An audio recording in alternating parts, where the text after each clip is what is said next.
Grant with another big jump at the start, picks up several positions. Wilsey holding on to the lead down into turn one, but some good side-by-side action. I think Rob Hodes, Stephen Thomas, side-by-side across the line.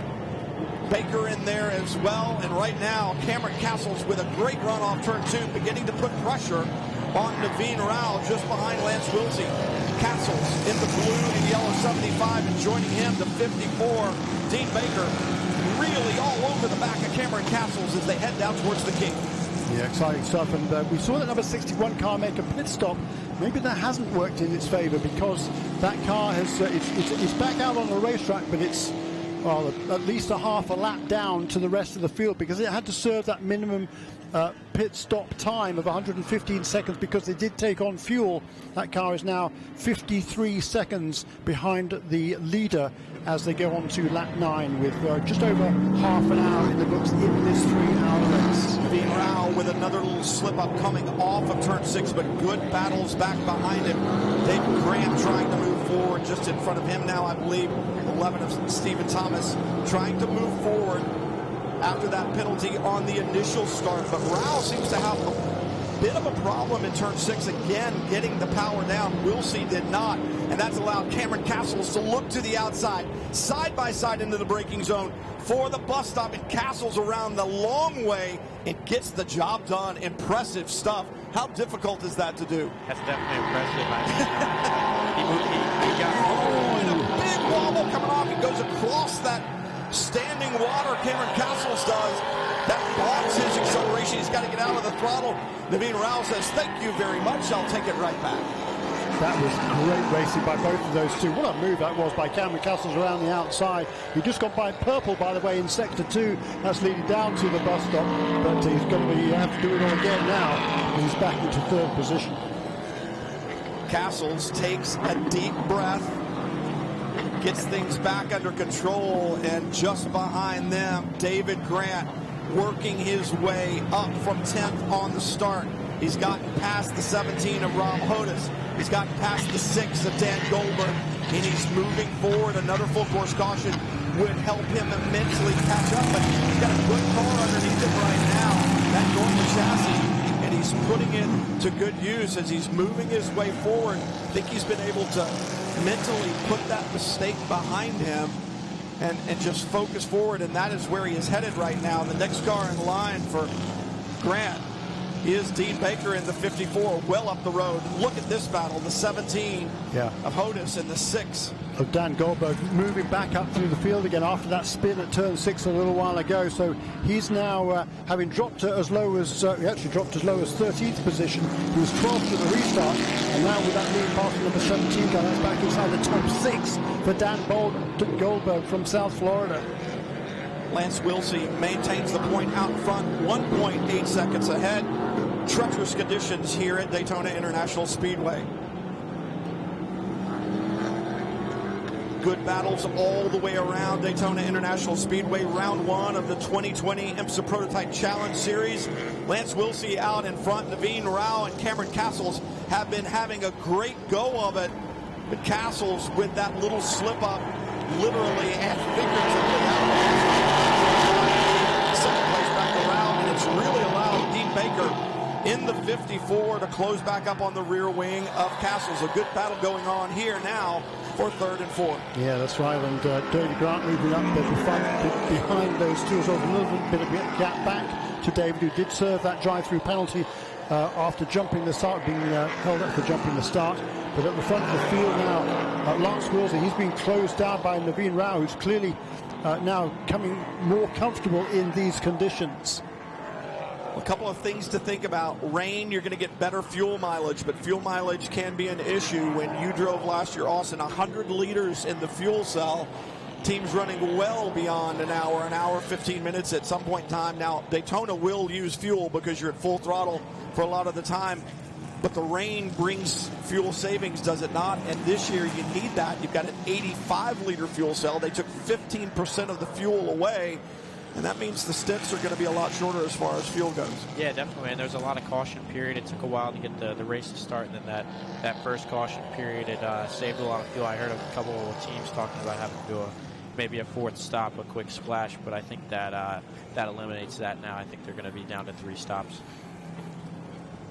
Lance Wilsey, his lead, 1.8 seconds at the line the last lap, but this last time by, down to just 0.6 of a second. So Wilsey must have had some type of a problem, maybe a little slip up like we saw Cameron Castles. The racetrack changing right now, literally every lap. And that's allowed that trio, Naveen Rao, Cameron Castles, Dean Baker, to close back up. As I said, just 0.6 of a second at the line the last time by. When you make those little mistakes, how difficult is it to put it behind you? Because it literally is behind you. Do you need to leave it back there? Do you not? Yeah, definitely. You gotta put it behind you. You gotta focus forward. That's what you gotta do. But I think the Norma takes a little bit longer to get to, like you said, maybe these cars will start. Yeah, and as you say, Brian, conditions definitely changing. I think it's stopped raining right now. The track is still pretty wet out there, but you can see that I think it's drying out just a little bit, and there's a lot of blue sector times, even some purple sector times. Blue being personal improvements for each of the cars, purple being fastest overall. Lance Wilsey, he was purple in sector 1 on this lap. Cameron Castles was purple in sector 2 on this lap, and in sector 3 as well. Cameron Castles here trying to make a move on the... It's the 64. He's made it through, hasn't he? That was your pole sitter, and once again, a strong move by Cameron Castles under braking in that Ligier chassis. And defending champion Austin McCusker with us here in the booth, Brian Till and Jeremy Shaw. That, you said, was one of the strengths of that Ligier chassis. It brakes very well. It's got a good aerodynamic signature as far as downforce go.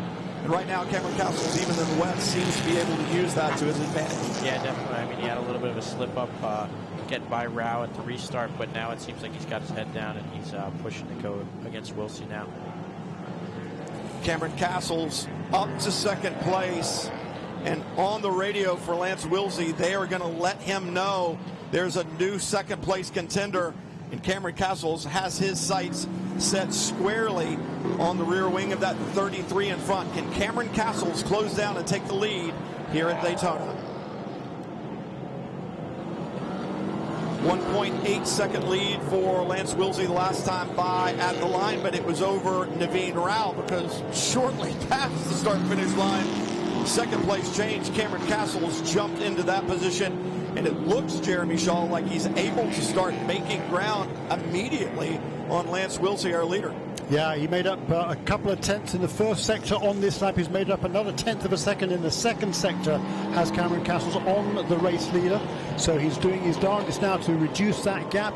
He seems to have got through the bus stop a little bit better this time than he did a couple of laps ago. But this is a super battle out in these top 4 positions. They're still kind of equidistant apart now, maybe a second or so in between each of the top 4 cars. But Dean Baker in 4th position in car number 54 for MLT Motorsports. He's doing a fine job to hang on there. And then there's a big gap back to David Grant, who's made his way all the way back into 5th position. But he's got quite a deficit to make up to those top 4 cars.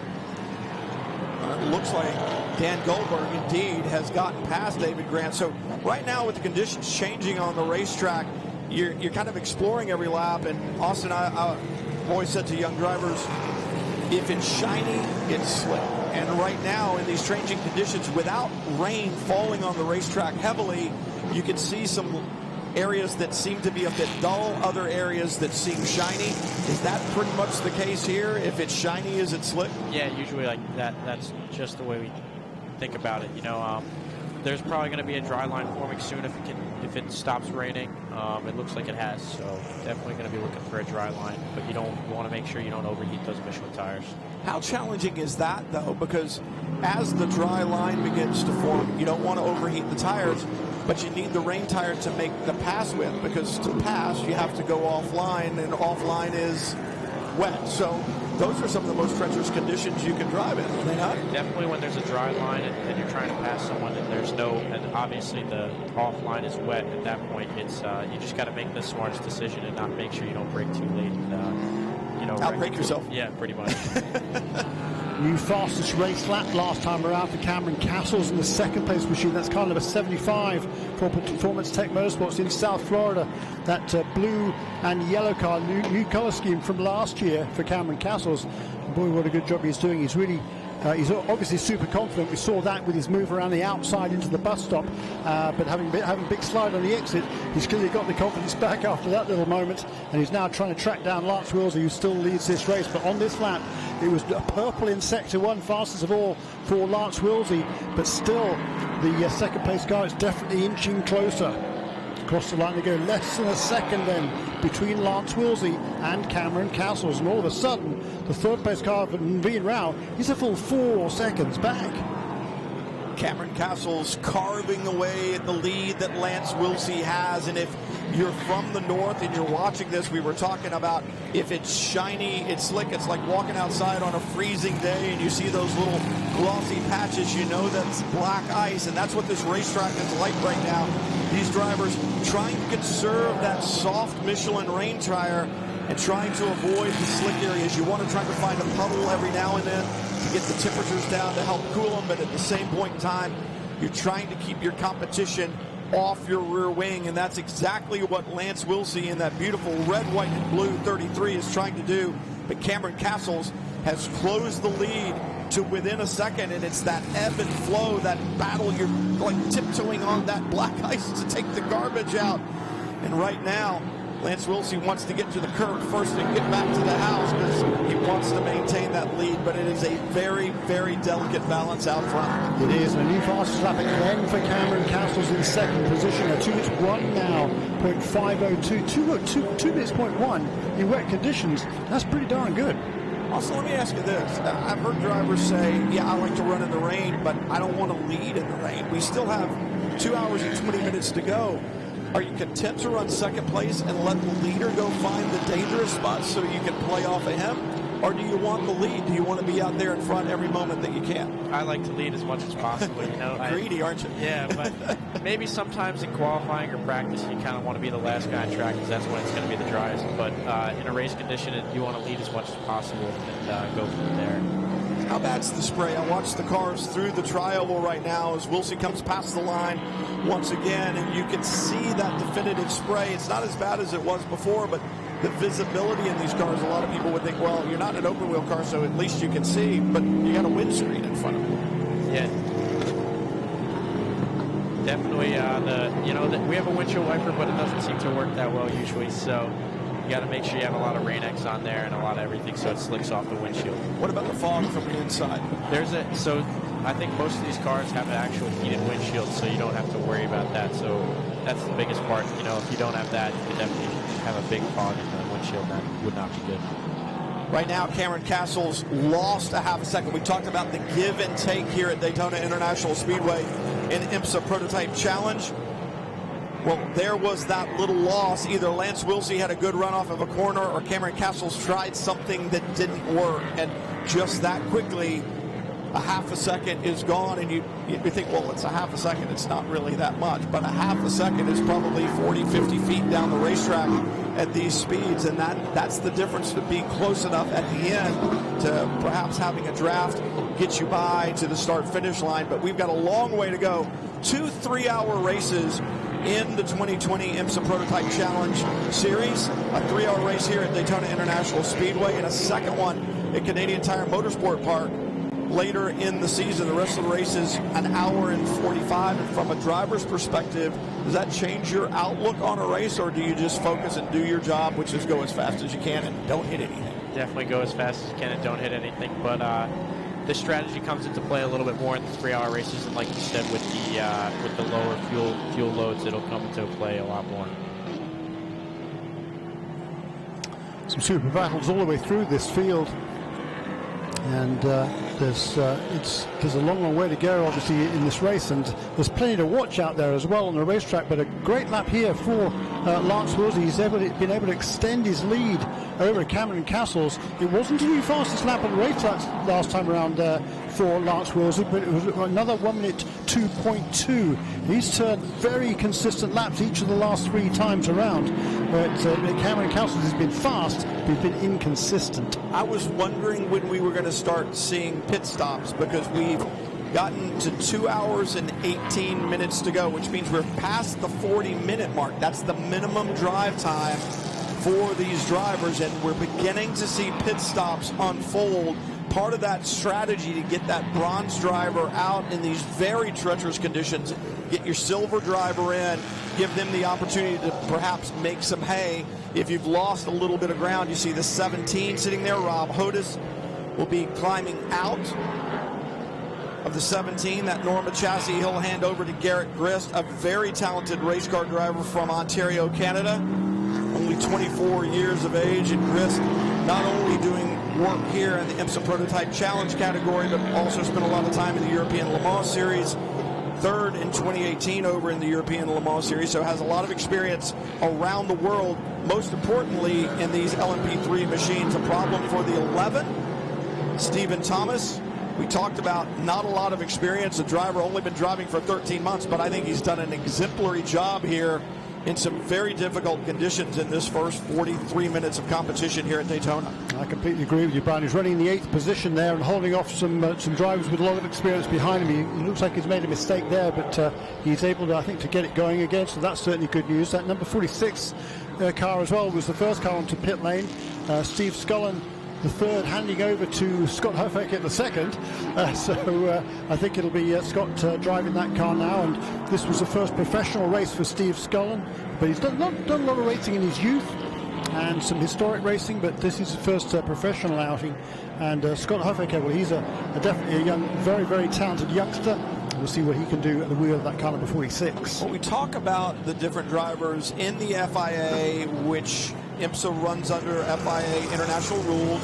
Drivers are listed as either platinum, and those are the factory drivers. Gold drivers, drivers who have won championships. They make their living driving race cars. Silver drivers, typically younger drivers that are trying to work their way up, or there is an age level that you get demoted automatically, and that's another story altogether. And then the bronze drivers, guys that do not make their living driving race cars, but come and run. Austin, you and Rodrigo won this championship under different rules. It's 2 silver drivers in the car. As a silver driver, when you're out there now, I mean, obviously you're going to be out there with a lot of other silvers, but as the series runs through different racetracks throughout the year, you're going to find yourself mixed up, and it's a different dynamic because you're driving with a driver with different experience level. Does that change the mindset of a young silver guy like you if the rules change like that?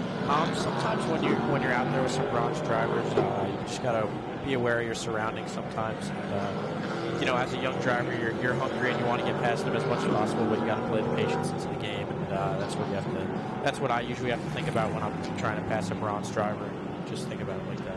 Well, it's not about this corner right now, is it? It's about the end of the race, and you got to get there. I oftentimes talk to young drivers, and you talk to them, and you say, okay, well, that's what you were going to do here, but what were you going to do at the next corner once that happened? Because maybe you didn't really want to be in that position, you know? So it is, you've said, I think multiple times today, something about thinking. It really is a thinking person's game, isn't it? Yeah, it's not a sprint race, so you got 3 hours to do it all, and, you know, it's not going to hurt you, you know, if you wait a lap or a couple corners to get by another driver, and, you know, it's like we said, it's an endurance race, so you got to think about the long term. I think the interesting thing, too, Lance Wilsey, Cameron Castles now has slipped back to just over 2 seconds behind Wilsey. So it seems like either Wilsey has some better legs underneath him right now, or Cameron Castles perhaps has burned those Michelin tires off trying to chase down Wilsey out in front. And a problem down on pit lane. We saw the Ave Riley machine in, and the right front wheel has departed that car and is now on the grass down on the infield. Here's a look at Naveen Rao sliding off of one of the hairpins. Shows you just how tricky it is out on the racetrack right now. The 54 Dean Baker, the car in trail and into the West Horseshoe, I believe, and just a little bit of slide. Baker looks up to the inside, and now the run down to turn 6. this is where that slide for Rao happens. Baker looks up the inside, and now it's just a matter of who can get that 425 horsepower to the ground and get onto the super speedway. That was close. Yeah, very close. Yeah, it is, and good driving, I think, by both of them to get away with it. But the key to Lance Willsey at the moment over Cameron Castles is his consistency. Lance Willsey, again, another personal best lap last time around, 2 minutes 1.341. He pulled out a couple of tenths over Cameron Castles, who's certainly capable of going quicker and has, for much of the race, had the fastest lap of the race, or 3 of the last 5 laps he had set a new fastest lap of the race. But this last time round it was David Grant in kind of a 40 in the 5th position who set the new best time in this race, 2 minutes 0.335. That's almost exactly 1 second quicker than Lance Willsey in the lead of this race for Sean Creech Motorsports. So Lance goes across the line one more time, again slightly quicker, 1 minute 2 minutes 1.02 for Lance. There's super consistency by Lance. Look, he's no spring chicken out there. He's 58 years of age, but he's got a huge amount of experience, and all of his experience is being put to good use right now. Naveen Rao, the pole sitter, now on pit road, and was wondering how long these leaders were going to stay out. And you think that Lance Willsey and Cameron Castles are turning good laps right now, so run them to the end of the fuel load. Run them as long as you can. If they're making good time on the racetrack, why not leave them out? It'll be interesting to see. Speaking of leaving cars out, I wonder if the officials are just letting this pit stop sequence take place because they know that cars are going to be needing to pit right now, because I'm looking at the wheel and tire sitting down on the grass berm just on the way into turn 2. That came off the car of Jim Cox when he came in for a pit stop. The right front wheel departed, and it's sitting down there. That's a heavy assembly sitting very close to the racetrack, and you wonder if the officials won't elect to go get that at some point in time. And the only way to go get it, I would believe, would be to go full course caution. I don't think you want to send a worker out that close to the racetrack when cars are streaming by at 170 plus miles an hour. There that wheel sits. You can see it is in very close proximity to the racetrack. You dive down to driver's left in the braking zone there to turn 1, and it's a long way for somebody to sprint to go get it. You're young, Austin. Would you make that sprint? I don't know, maybe. I'd have to be very quick about it. Yeah, I figure when somebody that young and in that kind of shape says, I'd have to think about it, then certainly for you and me, Jeremy, we're not going to run out and get it. Probably not. There's another, and once again, Lance Willsey improves his time, 2 minutes 0.3. This is super driving by Lance, and now by Cameron Castles, who went a little bit quicker himself, 2 minutes 0.145. But we got the first sub 2 minute lap of the race set by Scott Huffaker in car number 46. He's way at the back of the pack. He's actually a lap down now in the 15th position in car number 46, having taken over from Steve Scullen. But Scott Huffaker, the fastest man on track at 159.763. So Lance Willsey there, that's again super consistency. His last few laps, 2 minutes 2.2, 2 minutes 2.1, 2 minutes 2.2, 2 minutes 1.6, then 1.3, 1.0 and 1.0. 2 minutes 0.3 this time around. Super consistency, and all 3 leaders there lapping with very almost identical times. Number 33 is going to lead about 1.6 seconds over number 75. Dean Baker in 3rd place in car number 54 for MLT Motorsports. Both of those 3 drivers doing a nice job. There's a pit stop for the Gilbert Courthoff Motorsports car number 23. That car was started by John Brownson. It'll probably now be Anthony Simoni who will take over at the wheel of the number 23 car. Lance Willsey still leads here. The first driving stint for him here at Daytona International Speedway in round 1 of the 2020 IMSA Prototype Challenge Series. And he has been out for quite a while, closing in on 52 minutes now. And certainly the rain has helped that, because you can't use the throttle as aggressively as you normally would. But that's quite the stint, and if it stays in these conditions, teams are going to start looking at this. If he can get close to an hour, teams are going to start looking at this going, instead of potentially having to do an extra pit stop that they thought coming in here, maybe they'll be able to do it without that extra stop. So really, I think the engineers trying to look right now, and they may even be saying to some of these drivers, hey, save fuel, save fuel. Even in this first stint, you're trying to get a little further down the road. How difficult, though, is it, Austin, when an engineer tells you to save fuel, but, oh, by the way, I want you to maintain your speed? Yeah, it's definitely difficult. You know, it's hard to grasp your hands around, but, you know, if you're good enough, and I'm sure most of these guys are, they can figure it out. And, you know, a lot of lifting coast and a lot of, you know, late braking, not really like lifting off the gas and then braking later, you know, but definitely going to be a mind game towards the end. New fastest lap of the race. This time it's Garrett Grist in car number 17, who's taken over from Rob Hodis. That was the front row starting car. Back in the 9th position now is Garrett, and he is a lap behind the leaders. So of course, he has already made one pit stop. The leaders have not, so he's got that in his favour.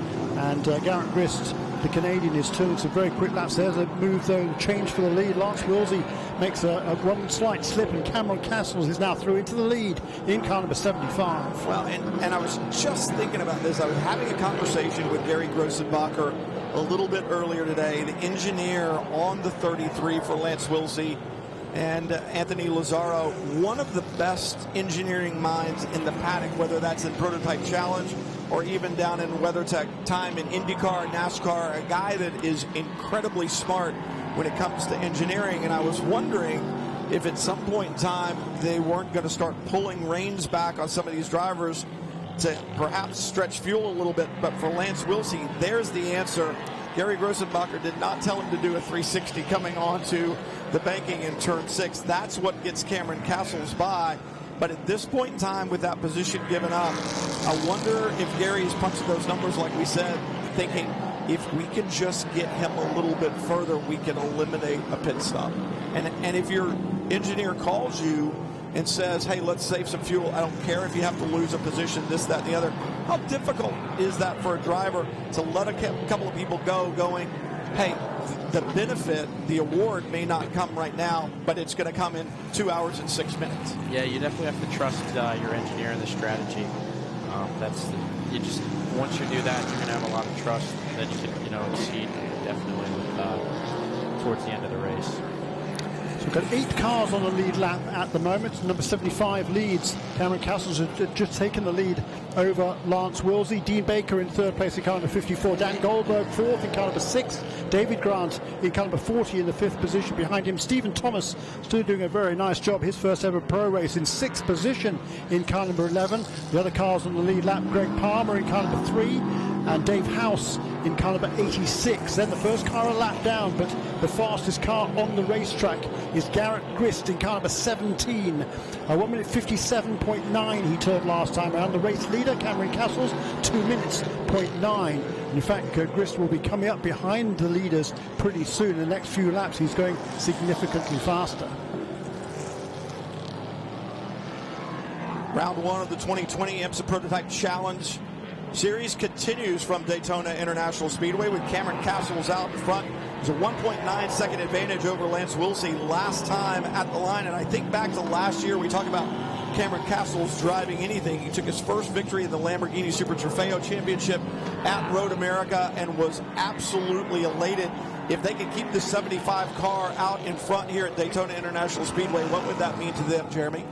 It would mean an awful lot, because the first win is always hugely important for anybody. But for anybody, there's another spin. Is that Dave House? No. Down in turn 1, just at the entry to turn 2, and outside the line right now. So that's good. That's the last car on the lead lap, Dave House in car number 86. What a story, Dave. He's my hero. He's 76 years of age, if you could believe it, but you'd never know that. From Saratoga in California. He's just an all-round good guy. He was a VP of Intel back in his proper working days. And among his hobbies, he has a winery, he does heli skiing, you name it. Dave House is a real adventurer. And he and his teammate Paul LaHaye, combined age of 140, those two. Absolutely love it. That's what I like it. about that, because it's the only combination I can think of that's older than you and me, Jeremy. So I think that I'm behind those guys. But think about that. What do you want to be doing at 76? I want to be doing exactly what he's doing. Exactly what he's doing. I want to be smart enough to have made the sort of career for himself that he has. It's brilliant. Great stories all throughout the Prototype Challenge category, and that's what makes this series so great. Young drivers, experienced drivers, and drivers who are just sportsmen here for the love of it. That's what's great about it, and that's what's great about this race, round one from Daytona International Speedway.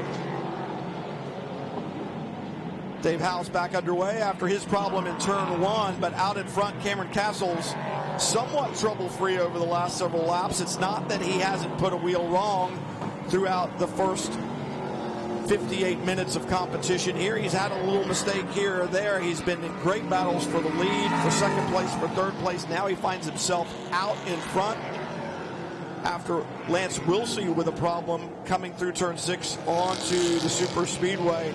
Castles took advantage, jumps to the point, and I think we're going to see things like this as this racetrack changes.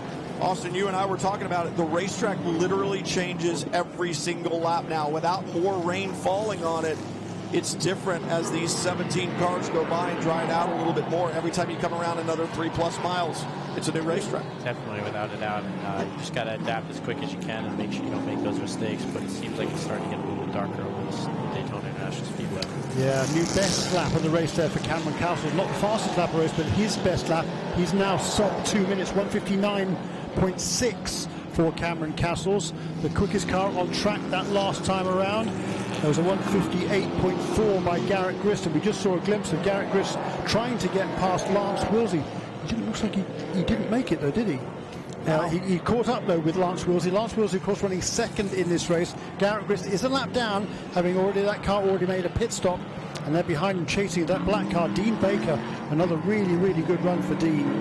I think this is another time where it's difficult when the pit stops go through, and as a driver you look in the mirror and there's somebody right there who wasn't there before, considerably quicker, and you really have to do that mental check, I would think, Austin, and just say, they just came out of the pits. They've got better tires. They've got more fuel. That's their hot shoe driver, but they're a lap down. It's all okay.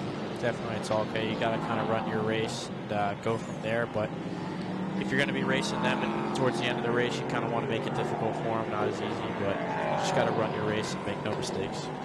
It's very different than sprint racing because you don't really have that ebb and flow quite as much as you do in these long races, especially at a long racetrack like this, especially back to your go-kart days when you didn't make pit stops and stuff like that. If there was somebody behind you, chances are it was because they were qualified behind you or they're coming up to pressure you, but this is a different ballgame. It's like you said, you've got to run your race, and one more time, there you go with thinking, right? Yep, endurance racing is thinking, a lot of strategy involved, so definitely not a sprint race. Lance Wilsey, he's not going to let the Garrett Grist make a move on him. He's really upped his game as Lance now. 2:03 was his best lap of the race so far in car number 33, running in the second position. He's 3.3 seconds behind Cameron Castles, who again turned that last time was a 2:05 for our race leader Cameron Castles. But Garrett Grist is going to be getting a little bit frustrated here if he can't find a way past Lance Wilsey. There's a mistake for the fourth place car. That's the third place car of Dean Baker had a grassy excursion there, and he was running just a couple of seconds behind Lance Wilsey. He was chasing that pair, Lance Wilsey and Garrett Grist. The pair of them, Grist and Wilsey, not on the same lap. Grist is a lap down, but it's a mistake there from Dean Baker. And that is David Grant is next in line in the fourth position, but he was 8 seconds back as they came across the start-finish line. Well, and for Dean Baker, when you talk about driver lineups, a problem for the 33, Wilsey beginning to wonder if perhaps he's gotten the best out of those Michelin rain tires as he struggled the last couple of laps, getting power down, especially coming off of some of these corners. Be interesting to see if that drops him back. Dean Baker was 6 seconds behind him, but that may have been more than a 6-second mistake. And as what we were saying, Austin, it's one of those deals where the racetrack changing every single lap. This is where he had the problem the last time. It's the same thing. Turn 6, comes in, gets on that slick pavement. It looks like there's sealer down there. Yeah, around the car goes. Just carried a little bit too much speed, I think, into the corner, Austin, would you say? Yeah, without a doubt. I mean, he's getting a lot of pressure from Garrett Grist behind, and he's just trying to get every little bit he can out of the car, and he just overcooked it a little bit going into turn 6. So, you know, I'm sure he's a little bit mad about that, but he's got to put his head down and try and recover what he can in this stint.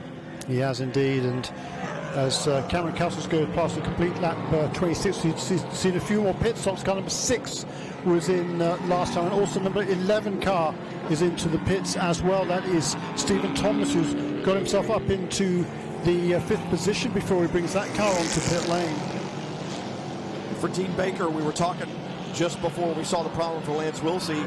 He's got to remember he's got quite a hot shoe to hand that car over to Dakota Dickerson, who won the F4 championship, and now a problem over in the bus stop. That's the 40. That's a replay coming into the bus stop. I think Grant gets kind of checked up by the cars in front of him. Might have to get on the brakes a little harder than he wants to, and around it goes once again. Seems to have escaped harm, but he has lost positions on the racetrack, or time on the racetrack, I should say. We'll have to wait and see if there are positions lost. The pit stop's going on. Wilsey out. Anthony Lazzaro climbing behind the wheel of the 33. And they went more than an hour in that car on that fuel load, and that bodes well for their strategy to the end. What was going to have to be a short pit stop at the end, that may not have to be there anymore. Obviously, if the racetrack continues to dry, fuel will be burned with the higher speeds, but Lazzaro's struggling with the belt a little bit. You can't spend a lot of time sitting still, but at the same point in time, it's not as fast as you can possibly go like we would see in the WeatherTech or the Michelin Pilot Series. There's a minimum pit stop time from the pit in line to the pit out line. It's 115 seconds. So almost 2 minutes that you can spend in there, but it's not spent sitting still. It's spent from the line at pit in until they cross the line at pit out, well around the corner. It is, but it's at least 45 seconds just to drive through that without stopping your pit box, and then with slowing the car down and getting going again, plus the pit stop itself. It gives you about 66 seconds stationary before you need to be on the move without losing any time relative to the other pit stoppers. The question is, what's going on with that 33 car? I saw a crew member look at the left wheel, bent down, picked something up, dejectedly slammed it down on the wall, and the car still sits there. And Anthony Lazzaro, from my vantage point, he's out of the car. He's climbed back out of the car. Well, that was, I think, Lance Wilsey certainly made some contact with the tyre barrier there during that spin. He then brought the car back into the pit, so is there damage there to the right rear corner? It doesn't look significant, and the piece that he set on the wall is just in front of the fuel rig. It looks like some type of a nut. It's not the single lug wheel nut. It's right there in front of the crew member that's holding the hose for the fuel rig. It's sitting on the wall. It's not a big piece, but that's the piece that the crew member slammed dejectedly on the wall, shook his head. And shortly after that, that's when Anthony Lazzaro climbed out of the number 33. Yeah, that's a shame. So disappointing. And as I said, Anthony Lazzaro really trying to resurrect his driving career. A guy that probably has more heart than just about anyone I've seen over the years. I remember in his Atlantic career, in his Toyota Atlantic career, when it first started, him showing up at a race at Milwaukee, Wisconsin with a pickup truck and his Atlantic car on an open wheel trailer in the back of it.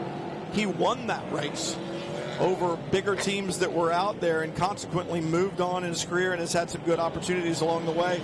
Crew member now trying to explain to Anthony what the issue is.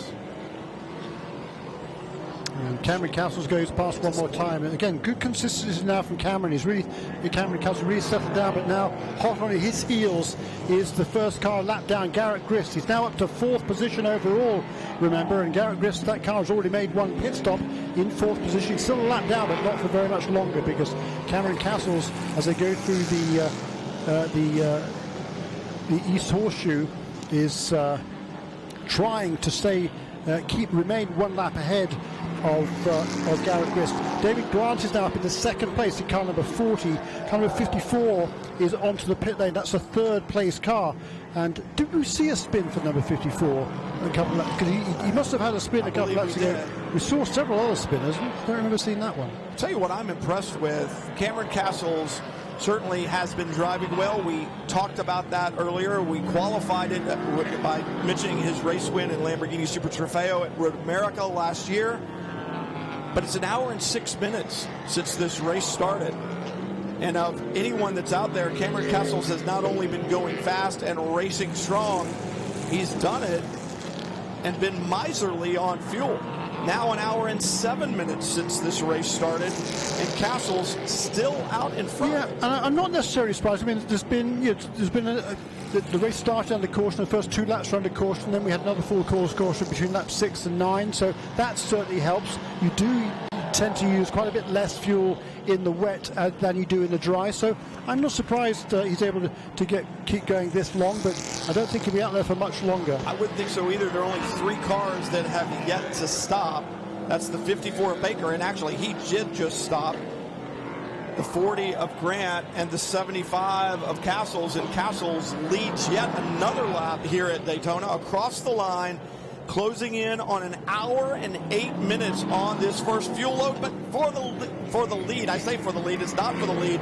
Castles needs to be aware that the 17 car of Garrett Grist is a lap down, and that was hard fought down in turn 1. Castles held on to it. I think for Garrett Grist, he realized there is no reason to get tangled up in this right now. Absolutely. Cameron Castles, he just took his best lap of the race, his first sub at 2-minute lap, a 1:59.4 for Cameron Castles, and yes, he braked a little bit deep for turn 1, but he got away with it, and he maintains the lead and that 1 lap gap. He'll be in the pits, I'm sure, within the next lap or 2. That's really sad news there, that it's even number 33 car being pushed away. Heartbreak for them, and you look at the car, and I really don't see a lot of damage, and obviously a suspension component could be bent. Perhaps that's why we saw the somewhat erratic driving by Wilsey in those last couple of laps. Maybe that bent part is what made the car so difficult to control. But right now, Cameron Castles in control of this race, an hour and 9 minutes in. He leads from here at Daytona International Speedway in round 1 of the 2020 IMSA Prototype Challenge Series. You have to wonder for Cameron Castles, does he have fuel in the drink bottle in the 75, the Ligier chassis that leads here at Daytona? Castles, he and just one other car, David Grant, have yet to stop on this first fuel stint. 15% less fuel on board the Prototype Challenge cars than last year. And yes, the rain gives them better fuel mileage, because no, you can't use the throttle nearly as aggressively.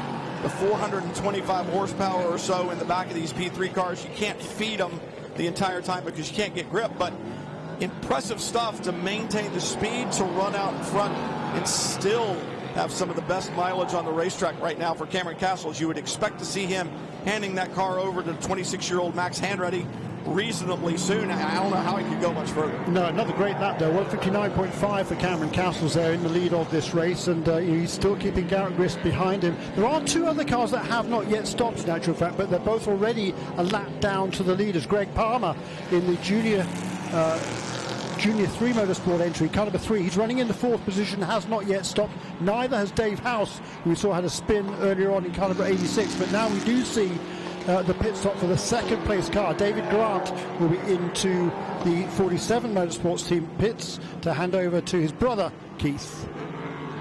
Brian Till, Jeremy Shaw, and defending IMSA Prototype Challenge champion, one of the 2 drivers, Austin McCusker, here with us. And I know, Austin, you'd rather be driving one of those cars right now, but you've watched this first hour plus of racing as David Grant in for, looks like fuel only. There's not going to be a driver change.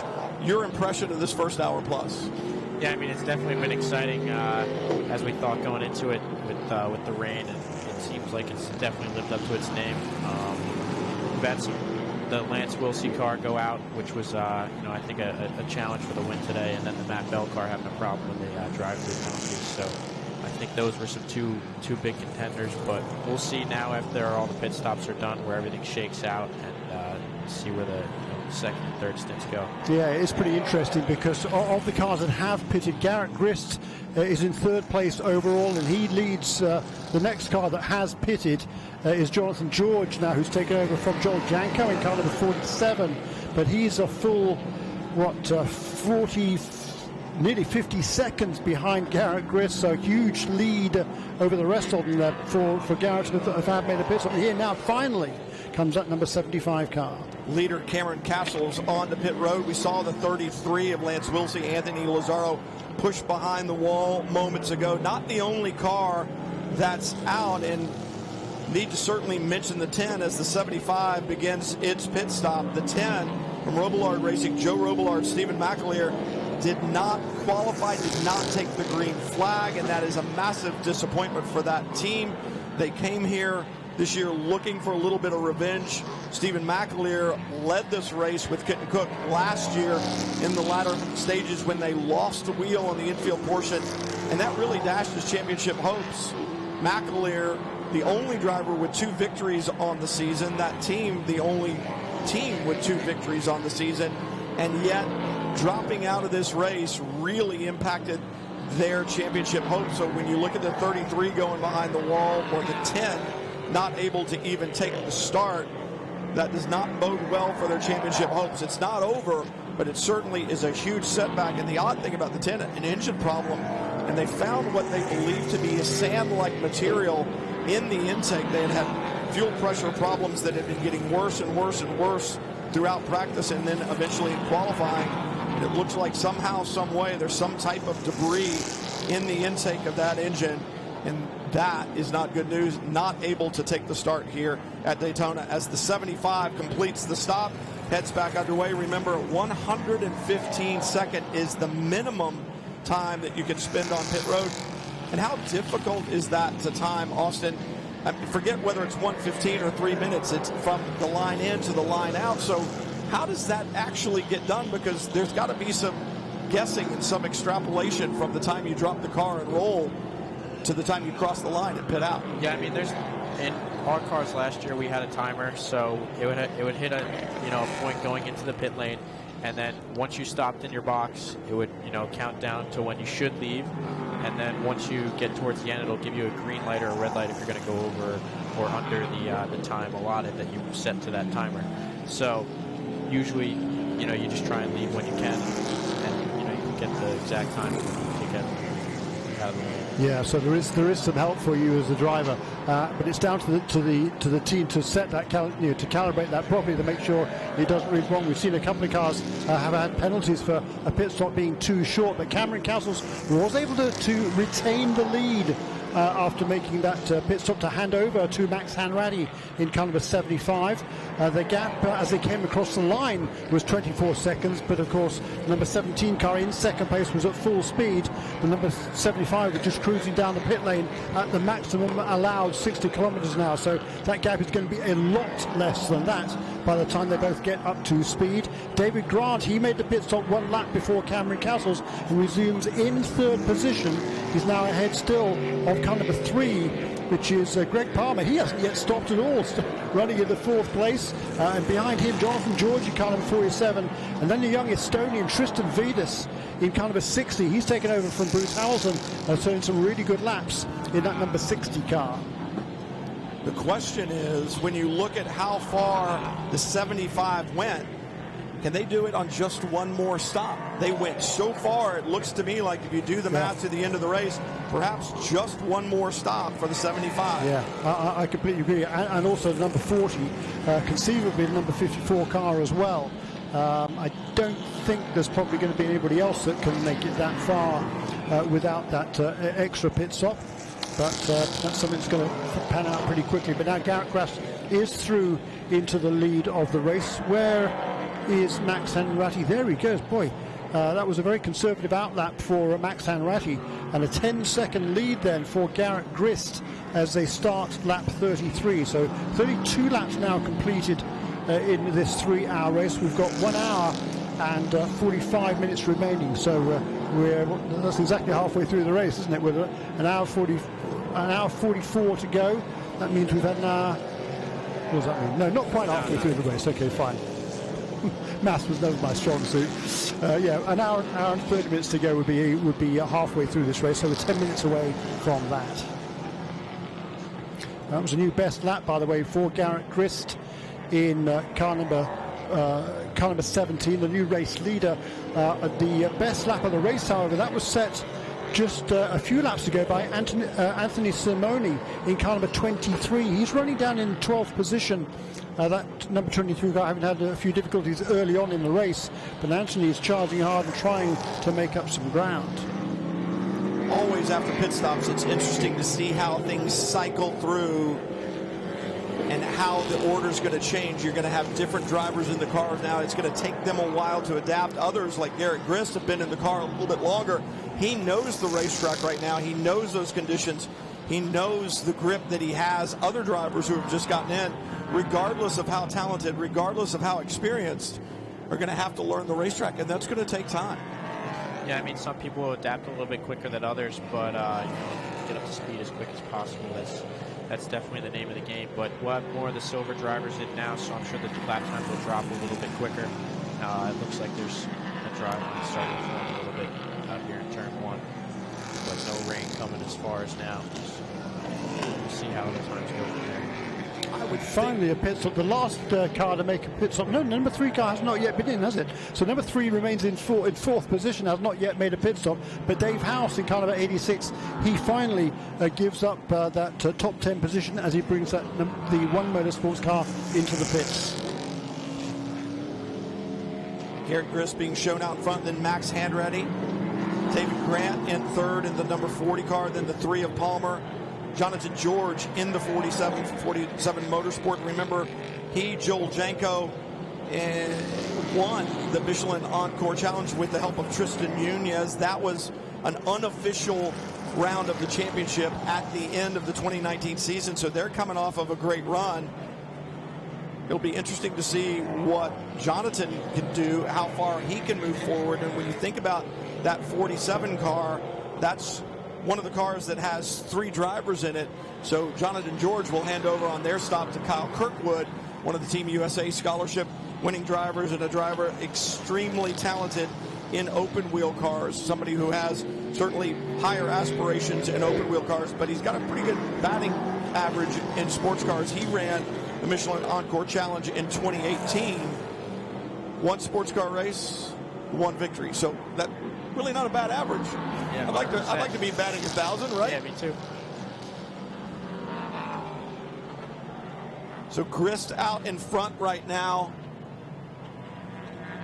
Then Hanratty. It'll be interesting to see what Hanratty can do, because obviously Cameron Castle's a very good car underneath him, just putting down some really good laps in the ladder going. Hanratty, 5 of 6 races with Performance Tech last year, best of 4th at Sebring on debut, 3rd in IMSA Prototype Challenge competition with Extreme Speed back in 2018. So a young driver, 26 years old, who has experience in this type. That's, I think, probably extremely critical in situations like this. You might have good rain experience in a GT car or even a Formula car, but when you come here, if you're comfortable in the car that you're in because you've got time in it, does that kind of help eliminate some of the other challenges that you face? Definitely. I mean, you have to be comfortable in the car that you're in. You have to have a good setup to go fast.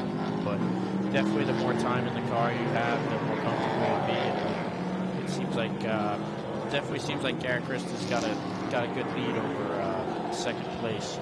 He's definitely put down some fast lap times compared to Max. So we'll see how that unfolds. Yeah, so Garrett Grist leads the race another 1 minute 57.5. Good consistency from Garrett. His last 3 laps have been within 3 or 4 tenths of a second, which on this sort of treacherous track is good going. He leads now by 23 seconds over Max Hanratty, who's still trying to get himself fully up to speed in that number 75 car. 2 minutes 2 last time round for Max. Cameron Castles, of course, was doing a super job as he was well in the groove, knew exactly how the track had evolved since the start of the race. But for Max, hopping in these conditions, that's a pretty tough ask. So it's David Grant then in second place, who's closing quickly on Cameron Castles. And then a gap back of about 24 seconds to Jonathan George in car number 47.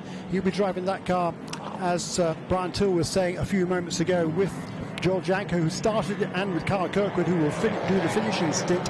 So that car is still very much in contention. It might be 50 seconds off the lead at the moment, but still is certainly going to be in contention. Behind them, number 3 car, Greg Palmer, continues to run long. Is he going to try and make it on one pit stop in number 3 car?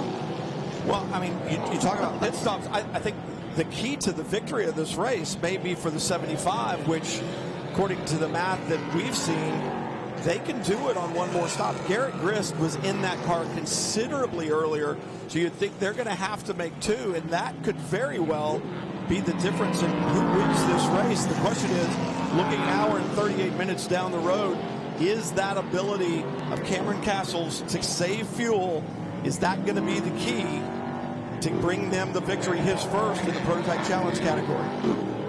Yeah, so we've still got a long way to go to find that out. Find out the answers to a lot of questions that are being asked right now.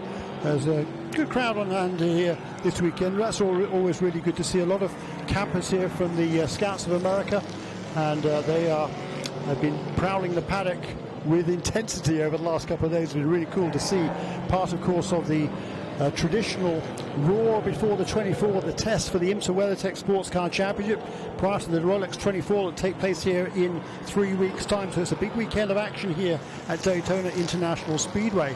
And here in the IMSA Prototype Challenge at Daytona, we're still 7 minutes away from the halfway stage, and Garrett Grist leads this race in that car number 17 for Nielsen Racing. Nielsen Racing, European team making its North American debut this weekend, and what a debut it has been so far.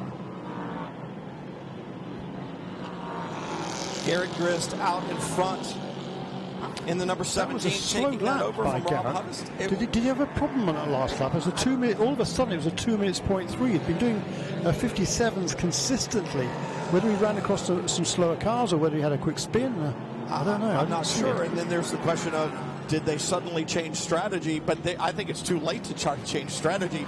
It's too late to say, hey, we need to save fuel so we can try to make it on one stop. No, there's no way. He's out of the barn on that one. Yeah, absolutely. He was in. That was one of the first cars to make a pit stop after 16 laps. So he's already been out there for quite a long time, and he's been out there now for probably 45 minutes already. He'll be getting ready for his next pit stop. In fact, yeah. Garrett Grist still chewing his way through traffic. That's all well and good, but I think for Max Hanratty, he's gotten a radio call from his team. He's doing good laps, but he's gotten a radio call from his team saying, do what you're doing, run your pace, we've got this. Keep running your pace, we've got this. They'll put Cameron Castles back in at the end, I would think. Cameron's turning great laps in the beginning, so probably give him the opportunity to take it to the checkers, but Garrett Grist either needs to go and go really, really, really fast so that they can get that other pit stop done that we think they're going to have to make, or I don't think he could slow down enough to save enough fuel to do it with one more stop the way that the 75 looks like they may. No, I completely agree with you there. You either got to turn him loose and take any restrictions off of him that you had and just let him go like Sting. Yeah, but I don't think it's too late. I don't think that last lap was a case of trying to save fuel. Either he had a problem or somebody spun in front of him, whatever it was. I didn't see it on the on our monitor out on the racetrack, but it was certainly an uncharacteristic slow lap from Garrett Grist. Max Hanratty, meanwhile, it was a 2 minutes point 6 last time around for Max. That was a couple of seconds quicker than his previous lap, so he is now properly in the groove as Max Hanratty, and he's able to hold off David Grant in third position. Well, Grant with a good run, but remember, out of the drivers that are in cars right now, it was in the 40 car David Grant that started, so he's been out on the racetrack longer than anyone else. If anybody knows how this racetrack has changed and the nuances of it over the last hour and a half, it's David Grant, because he's been in the car since the drop of the green. So as far as knowledge goes and comfort with the racetrack, right now he's comfortable because he's been in the car longer than anyone else, and perhaps that's why he's been able to keep close to Max Hanratty right there on the rear wing, basically less than a second behind the 75. We saw such a great run from Cameron Castles earlier in the 75, and right now, Hanratty unable to pull away from the 40, and I think perhaps David Grant just getting more and more comfortable as time ticks away, but eventually he's going to have to pit for another stop. You can see right now just how close Grant is. Yeah, but Max Hanratty has really stepped it up these last couple laps. This lap was a 59.9 for Max Hanratty. That's only it's within half a second of the best lap that was turned by Cameron Castles a little while ago. So Max is now fully in the groove. He's from Milwaukee, Wisconsin, and he's charging hard. He's stabilized that gap back to David Grant at about a second. It's a little bit less than it there, but Max is certainly into the groove now. The track is drying out, continues to dry out. The pace will be increasing, and that last lap for our race leader, Garrett Chris, back in the 58s again, so 2 minutes better, 2 seconds better than his previous lap. How do you work the strategy now if you're the 47 team? Jonathan George, you're 16 seconds back of third place, but you know you've got in Jonathan a good race car driver. You know, as far as Kyle Kirkwood goes, you've got a really good race car driver to put in there. Kirkwood sliding in that seat, practicing. It's like he had never been out of a prototype car and using that Formula car experience to his advantage. Dakota Dickerson is right there. I would expect that he would take the 54 to the checkered flag. So as the racetrack changes, you've got some really good drivers that are going to be in these cars, but I think that the driver may not win this race. I know that that's hard for you, Austin, to not give the credit to a driver. I think it may be engineering that does it. I know that you'll say it was actually Cameron Castles who saved the fuel that allowed the strategy to work, and rightly so. I mean, when you're sitting in the cockpit, you got to do the job that the engineer is asking you to do. But it may be that strategy. Yeah, definitely. I mean, it's an endurance race, and strategy comes into play immensely, and that's like we were saying about the lower fuel loads. I think that's going to be a big thing about the strategy and a big thing for the rest of the season. That the strategy is going to come a lot more into play than it did last year. And all because when we talk about fuel, once again, if you're just joining us, the fuel considerably different, the fuel load considerably different. 15% less fuel on board from 100-liter fuel capacity to 85 liters. So a 15-liter reduction, and that changes the length of a stint, which of course then begins to affect the number of pit stops that you're going to do in a race unless you can use some strategy to your advantage. And a little bit of Mother Nature too. A lot of Mother Nature, actually, because that very damp racetrack in the beginning limited the amount of horsepower. Horsepower takes fuel. You got to feed the ponies. And if you're not feeding them, you can save that fuel. And that seems what the 75 was able to do. For Garrett Grist out in front of the 17 from Nielsen Racing right now. Good to see that team here in Prototype Challenge competition. But they're either going to have to lay down some laps or perhaps just hope for a full course caution and get some fuel mileage that way. Max Hanratty there in the 75 has a good Ligier underneath him. That blue and yellow flashing through the bus stop right now. Cameron Castles, a great job, but in very different conditions in that first hour or so of this event. And then David Grant, consistent in the 40. A little mistake here or there in the beginning in very difficult conditions. Has been consistent since then and has been consistently close to the 75 of Max Hanratty. I think he's dropped back just a little bit. Then Jonathan George in the 47, Dakota Dickerson in the 54. That is the top five, but still an hour and a half to go as we reach the halfway mark. Not anything. Nothing. Nine. Yeah. But a very different deal. You're going to be driving an LMP3 based machine as we see Anthony Simone in the 23 on pit road, just inside the top 10, but a lap down. It's an LMP3 machine, but as you said, now it's combined with everything else. So you're not alone in your class on the racetrack. You've got other cars around you. How big of a change is that going to be for you? The car you're driving is comfortable, but your surroundings will be different, in addition to the fact that it's racetracks that I assume you've not been on. Yeah, I haven't been to any of the circuits yet, so that's going to be a big wake-up call. And then you're going to have LMP2 cars coming at you, 10 to 15 seconds a lap faster than you. So you're just going to have to keep your eyes up and make sure you make no mistakes and just be, so aware of your surroundings even more than you were in this category in the Prototype Challenge. Well, good luck, and obviously that is a huge opportunity for you when I think a lot of other people your age are, how old are you? 21. Yeah, they're in college and Yep. going to school, and you're going to school. It's just a different kind of class. Definitely a different kind of class. It's a racing There'll, class. yeah, there'll be a It's very enjoyable. big learning curve, yeah, and an enjoyable one. Not so enjoyable for the 61 right now. Danny Koch with a problem. Yeah, that's a shame. He's been doing a nice job there through this stint. He's taken over from George Dacos, who started the car, and he was running quite nicely. He was up inside the top 10 for a portion of time. But looks like he's slipped back again now. He's just actually been in the pits to make his second stop of the day. Number 3 car also came straight back in again after just a couple of laps, so that must be a problem for the Junior 3 Motorsport entry car number 3. Meantime, we're past the halfway point in this race, and Garrett Grist has extended his lead now out to about a half a minute over Max Hanratty. But Max at the wheel of that number 75 car, he is improving his pace with every lap. Last time round was a 58.7. That was his best lap of the race. And he's able to pull away now from the number 40 of David Grant in 3rd position.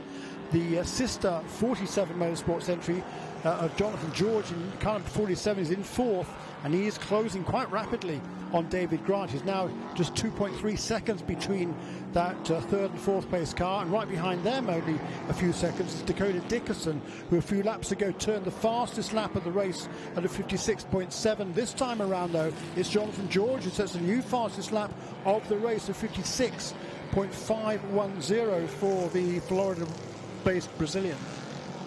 Racetrack really beginning to dry out a little bit, and you wonder if that's playing into the hands of some of these teams. You talked about the lap times that Jonathan George and Dakota Dickerson are laying down, but the gap that Max Hanratty is beginning to gain between himself and David Grant, and Grant falling back into the clutches of Jonathan George. Perhaps that 40 car set up a little bit more for consistent rain throughout the day, and as the track dries, it begins to change. And when we talk about setting cars up for the wet or the dry, if you've got one set up for the wet, if it starts to dry, especially with high-speed corners like some of these, not the most fun thing in the world to drive, is it? Definitely not. You're going to struggle a little bit when it starts to dry out, which I think it's beginning to do. You start to see a little bit of dry line on the Speedway portion of the track, and there's really no spray coming off the LMP3 prototypes at the moment. So we'll see who's set up to dry and see who's set up for rain real soon, I'm pretty sure. What's the biggest change that you can make? Oh, and down on the bow, and that is not what you want to see. Teammates. Oh my God. Goodness gracious me. Running in the 3rd and 4th position, number 40 car and the number 47. Well, that's not good news. Jonathan George, he just set in the 47 car, had just set the fastest lap of the race. David Grant, he just turned his best lap of the race in number 40 at 1:59, but they managed to come together on the back straight, and unless we can get that car going again pretty quickly, that is going to be a full course caution. That was a pretty good thump, and yeah, it's one of those deals where it looked to me, and we'll have to see if we can get a replay of it, that Jonathan George looked to the inside, got down, you and I talked about this, Austin, off the dry line and gets onto the paint. See the painted stripe, driver's left? And with those left side tires on the paint incredibly slick. Cannot say enough about how slick the paint is. If you think about it, like sandpaper, the asphalt has a good texture to it, but when you paint it, it fills in those bumps, that sandpaper-like material, that graining, and it just becomes slick like linoleum in your kitchen if you spill water on it, or terrazzo tile. And it looks like that's what happened to Jonathan George. Perhaps he got in there.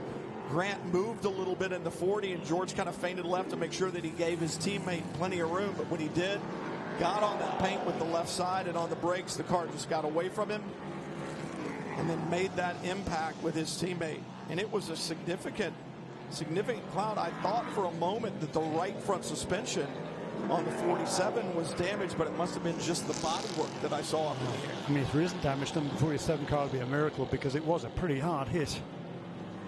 And really unfortunate. I mean, Dave Grant did absolutely nothing wrong there. He was pushing as hard as he could, just set his best lap of the race, but it was he that came off worse in that incident between the two teammates. That is not the conversation that you want to be having post-race. And as we watch right now, the 47 through the bus stop, I can't believe it, actually. The car looks like it's tracking true. It's straight. The bodywork staying down even after we saw it way up in the air, and certainly aerodynamic forces are going to help it stay down, but it shows just how stout these cars are. But for David Grant, he's on pit road. Bodywork looks intact on that car too, but a significant hit on the left rear. I'm not sure that straight and true is something that we can say about the 40. The team checking it over right now. Obviously some damage on the right front bodywork. Don't know if there's right front suspension damage as well. You spent plenty of time in these cars, and I'm going to assume that perhaps may have made contact with something along the way. Are they pretty stout? They're pretty stout, but I think that was a very hard hit between the two teammates, and you could see on the prior to this picture here that the bodywork was up in the air, and no, I didn't think that they were both going to make it out of it, but neither. Looks like the 40 car is going to need a nose. Yeah, at best. It's a shame they were really doing a nice job in the third position. Garrett Grist is still leading. We've got a new fastest lap, by the way, on this lap. Car number 23, it's still Anthony Simoni in car number 23. It's just a new fastest lap of the race. He's in the 12th position, but he's not given up yet.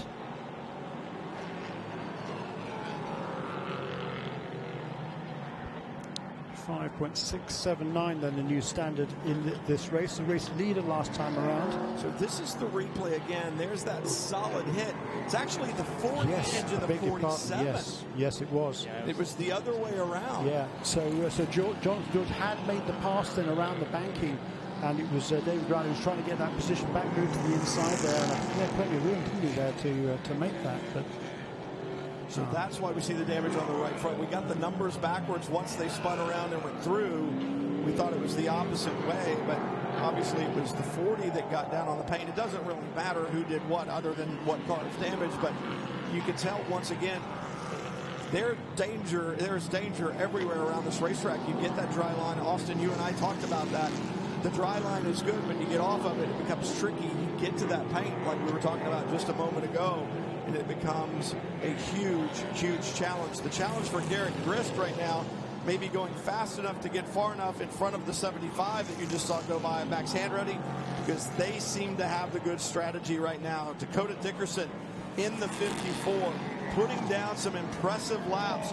He's gotten past Jonathan George after he and David Grant had their little contact and their disagreement at the bus stop. So Dakota Dickerson now is moving forward, and you got to wonder, will they be able to do this with one more stop? I don't think so, based upon the pit lane times that we saw and when they stopped. It looks to me like in the catbird seat right now is the 75, but still a long way to go from Daytona, with an hour and 19 minutes left to go in round one of the IMSA Prototype Challenge Championship for 2020.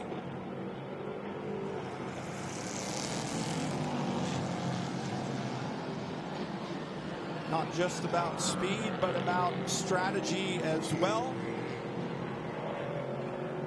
In any form of racing, but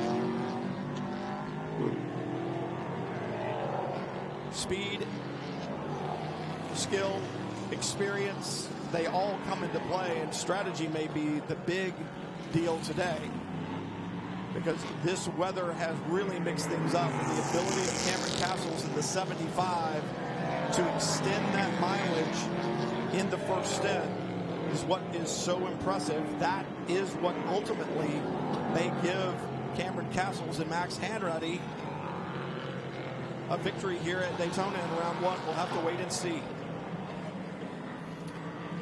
Meanwhile, Garrett Grist, he's now turning nice consistent laps at the front of the field, 157.7. That's about his average over the last half a dozen laps, and he's extended the lead now over Max Handretti to 36 seconds. Jonathan George, however, despite that incident, is clawing back the gap that had resulted from his incident along with number 40 car, his teammate. He's closed the gap from 13 seconds just 4 laps ago. He's more than halved it. 6.2 seconds between Max Handretti in second position and Jonathan George in third, but only 4 seconds behind him is Dakota Dickerson in that number 54 MLT Motorsports car. He's taken over from Dean Baker. and he's charging along in the 4th position, the last year's US F3 champion, and is used the scholarship money that he gained there to move into the prototype ranks. He raced with this MLT team last season. He was teamed with Dylan Murray last year. Didn't do all of the races, but did most of them, and he very much impressed Dr. Mike and the rest of the MLT Motorsports team. And Dakota is on board for the full campaign this year. He's starting off well now with an hour and 16 minutes remaining in the 4th position. That's car number 54. Prototype Challenge action continues from Daytona International Speedway. Garrett Grist out in front in the number 17, where he has taken over from Rob Hodis in the beginning and really charged to the front. Has been laying down some spectacular lap times. I would imagine Michelin rain tires on that Ligier chassis based upon the conditions that existed at the time that Garrett Grist got in. But knowing what the team now knows about the strategy that's been played by the 75, you're looking at the racetrack, Austin McCusker. At what point in time does the 17 team say, let's put slicks on this thing and see what we can do? You're looking at the racetrack. What would your call be? I don't know if I was a driver of the 17, I don't know if I'd be the first takers of the drives, but I'd try and wait it out as long as I could, see what other drivers would do, see when they take dry tires, and see what the lap time difference is. That's the biggest thing. It's kind of hard to be the first person on reins, especially if you lead the race. That takes an hour. You're young and brave. It's easy for us to say. And that's why I ask. I mean, you've got the experience, so you're the guy that knows. And very valid point. Maybe if my car is still good, maybe the risk-reward isn't worth it. Maybe the time that I'll gain isn't worth it. Austin McCusker, defending champion in the Prototype Challenge category, so I'm going to take his advice, and we're not going to change tires just yet. Brian Till, Jeremy Shaw with you as well, with an hour and 15 minutes left to go from here in round 1, and Mother Nature really mixed things up with that deluge. About 30 minutes before the drop of the green, or the scheduled drop of the green, the race started behind the safety car because of the weather conditions, and then the green flag came out after the second time behind the safety car, a single file start. And from that point in time on, it was about finding speed but saving fuel, and a penalty for the number 40, David Grant. Incident responsibility with the 47. And so he's going to have to visit pit lane, and that's going to add a little salt to the wound from the jump start that David Grant had when we went to green the first time. Yeah, he'd already fallen, though, several laps off the ultimate pace as a result of that pit stop. Looks like the 17 is in. Yeah. An hour and 15 minutes to go. I'm trying to look. My eyes aren't that good. They're older than yours, and you're wearing glasses, Austin. What's that tire that's sitting there at the right rear of the 17? It had a sticker on it. Yeah, I'm seeing the sticker on it, so I'm thinking it's going to be dry. But it's going up on the wall. Yep, it's going back on the wall. Yeah, in the meantime, 75 car with Jonathan George right behind. Looked like Jonathan got really sideways out of the corner. Did he stay on the road? I don't know if he did, but looking at the 17 sitting there, he's down, and this is a deal where they're waiting on the pit stop time. Tires on the wall were slicks, and they had stickers. Did they leave him on the hot Michelin reins? Did they put new Michelin reins? I don't think they would have put new ones on. So I think they left him on the ones that he was on. I think so. With an hour and 13 minutes to go, they're going to have to make another stop. So the question is, stay on the reins until that last stop, and then we'll put you on the slicks. This now is the battle for the lead. It's Max Hanratty who's back in the lead in the number 75 car.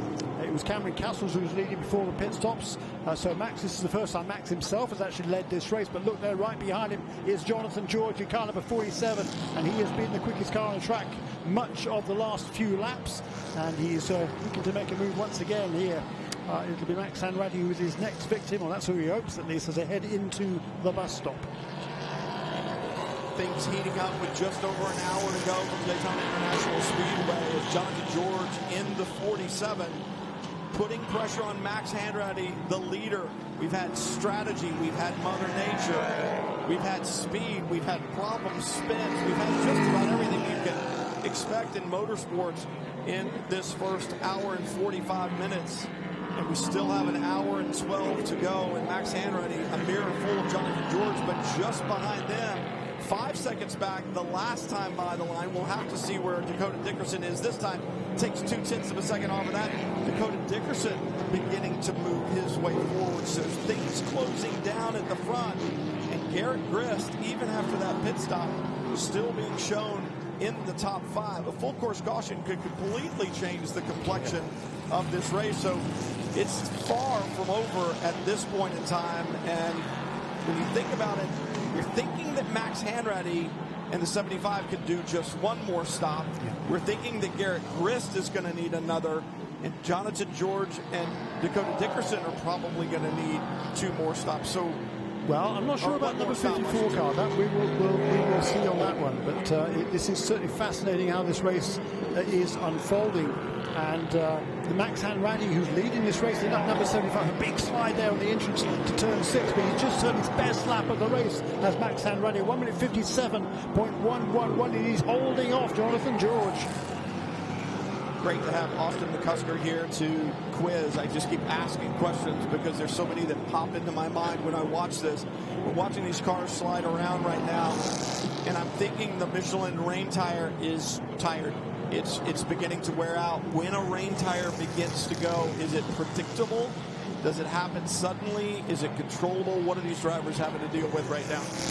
Yeah, I mean, they're so close. Yeah, I mean, it's predictable. You can feel it degrading, definitely, but you just really, the amount of grip in the car just keeps diminishing because the tire's really overheating. Does the balance stay the same? No, it does not. So you start to almost four-wheel slide and lose almost that side bite in the car. And then the rear end you start to lose as well. So then we got the 47 going into the pit lane, it seems like. So the 47 in with an hour and 10 minutes to go. Unless they can run a pretty miserly run, they'll have to make another stop. So that answers that question for us. I think you're going to have to get inside an hour before you think that these guys can make it with just one more stop. So that's certainly good news there for Max Hanratty. 158.8 last time around. However, instead of Jonathan George filling his mirrors, it's going to be Dakota Dickerson any moment now, because Dakota Dickerson in car number 54, he's just turned his best lap of the race, a 1 minute 55.5 in car number 54. And as the 47 stops, you'll see Jonathan George climb out, and climbing in the 47, Kyle Kirkwood, 2018 F3 America's champion, Formula 4 2000 champion, Indy Pro 2000 champion in 2019. And as I said, somebody has a 1,000 batting average in sports car racing. He's only run one, and that was the 2018 Michelin Sports Car Encore at Sebring. But he did it in a prototype 3 category car, and he shared victory that round. So very comfortable in his car, very quick. He's going to get back into the fight, and expect him to be a player in all of this by the time it's over with as well. Right now, Dakota Dickerson, that car seems to come alive. And for Max Hanratty, he's got to be thinking, what do I have to do? I just got rid of one, and now I got another one that's closing in on me. Still a long way to go. Still more than an hour. We haven't gotten inside an hour to go yet. And this could easily come down to the final laps. Dakota Dickerson, F4 champion, F3 champion, working his way up, literally working his way up, because with each one of those championships came a scholarship. He used the F4 scholarship to pay for his F3 ride. He used his F3 championship to bring to this program so that he can compete here in sports cars. He's a young driver who's probably looked at it and said, I don't think my opportunity in IndyCar exists anymore, so I'll turn my attention to sports car racing. And he turned his scholarship towards sports car racing. 23 years old, and amazing to say that he might look at it and say, my IndyCar career is probably done, but I'll look at sports car racing.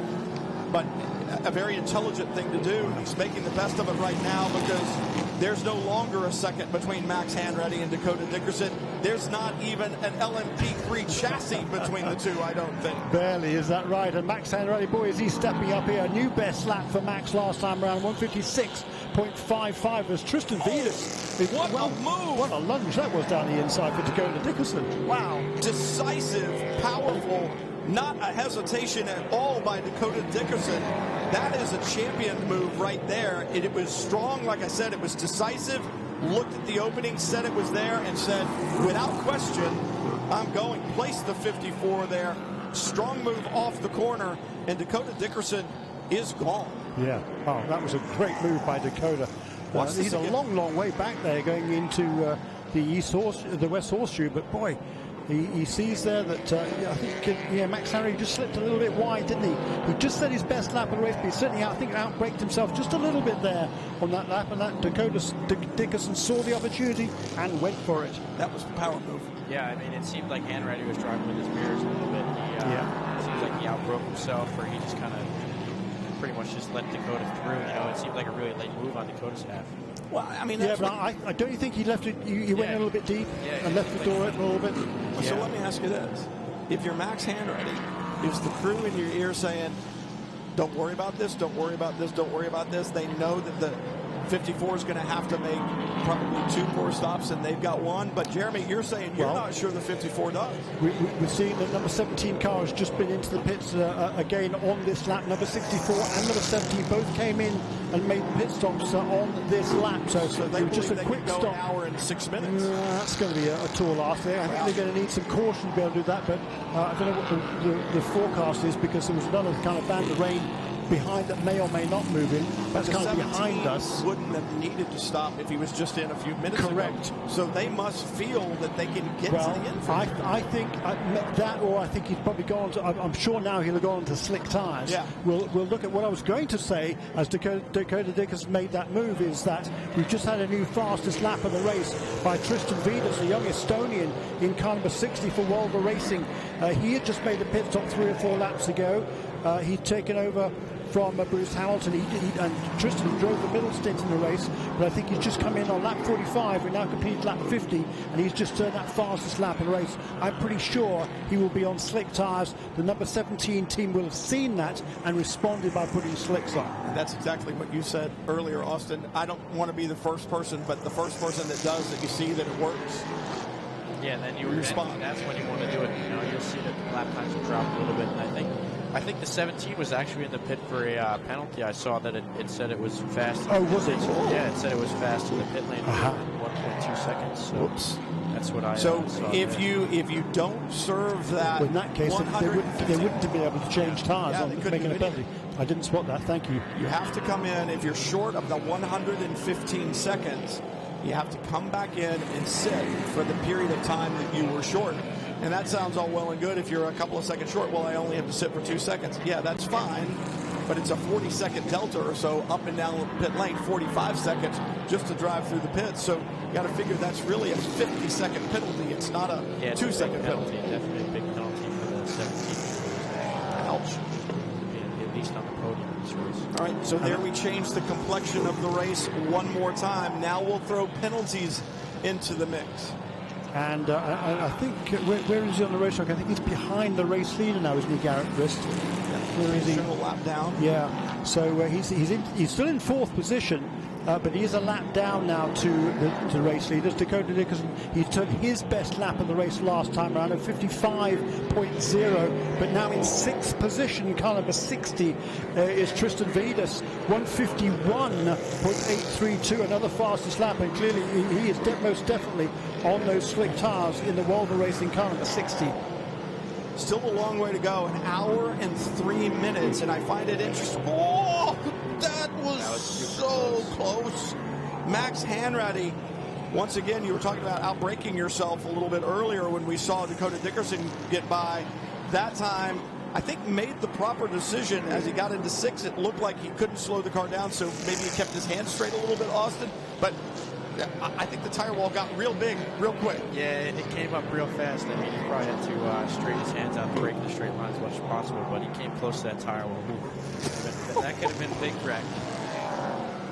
Dodged a bullet there, did Max Hanratty. Stays in the fight in 2nd place. 2.8 seconds the last time by at the line was the difference between he and Dakota Dickerson. Expect that margin to extend after that near miss for Max Hanratty in turn 6. Still a long way to go. As I said, an hour and 2 minutes from Daytona International Speedway, round 1 of the 2020 IMSA Prototype Challenge Championship. And there are pitfalls around every corner. This race far from over. Do not miss a lap. impressive run by Dakota Dickerson here at Daytona International Speedway.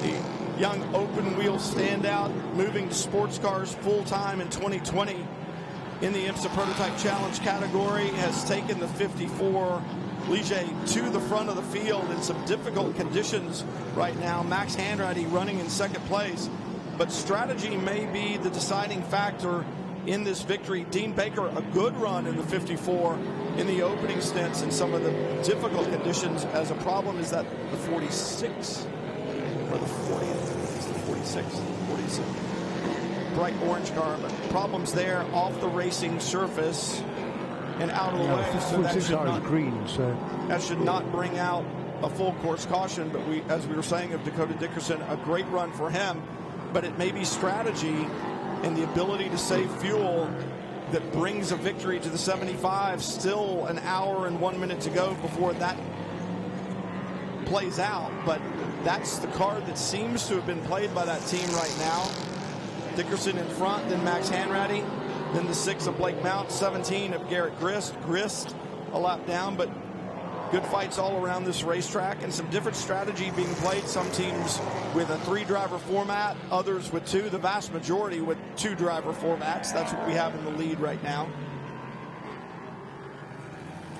I think it's one of those things that the 3-driver format in this 3-hour race with the new fuel windows the way they are and the minimum drive time makes it kind of challenging at times, certainly under green flag conditions, to make sure your driver's getting the lap times that they need. Vitas there in the 60 car that you think is probably on slick tires, and then Kyle Kirkwood just behind. Kirkwood in the 47. On that stop, when they hand it over to Kyle Kirkwood, and full course caution. Ooh, that's, I'll tell you who that is good news for. It's the number 6. Well, it should be of Blake Mount, because he was actually in the pit lane as the full course caution came out. However, by pulling into the pit lane, he has fallen off the lead lap. So in fact, I think it's a really unlucky break for the number 6 car. Well, I'm looking for the problem that brings out the full course caution. I don't know if it's the stranded car that we saw a little bit earlier. Anyway, you look at it, it bunches up the field. But for Dakota Dickerson, this could be a defining moment, depending how long it takes to clean this up. Can he save enough fuel? No, he'll come in now to make a pit stop for sure. I think we'll see wholesale pit stops under this full course caution. There's number 33 car, by the way. And then the complexion of the race changes once again. The strategy advantage that the 75 had then goes out the window. They worked hard for that advantage, and it may now go away. And now it's going to come down to mano a mano and a hard-fought sprint to the end. Yeah, definitely a hard-fought sprint. I mean, it's definitely beneficial for Garrett Grist coming in now. So you know, he was on that cusp of having to do another stop. So this might put that over the edge. Wow, look at him right there. You see the standing water to the right side of the racetrack into the braking zone in turn 6. You don't want to hit that on slicks. So going to slicks, I mean, it seems to be the thing to do. Yes, Austin, but I mean, there's still a lot of there's danger all around here if you do that. No, it's got to be slicks. Yeah, I'm looking at the lap times now, and it seems to be about 4 seconds quicker on slicks. Yeah, so you got to do it. At least. Without a doubt, yes. Yep.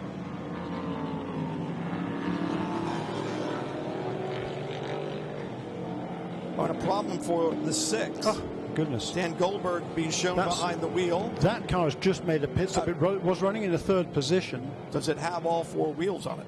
Now, obviously, you can't see the right side of it when you see it now in spot, because I just saw a car go by. I couldn't tell where he was until I saw the traffic go by. So he is spun, and there you go.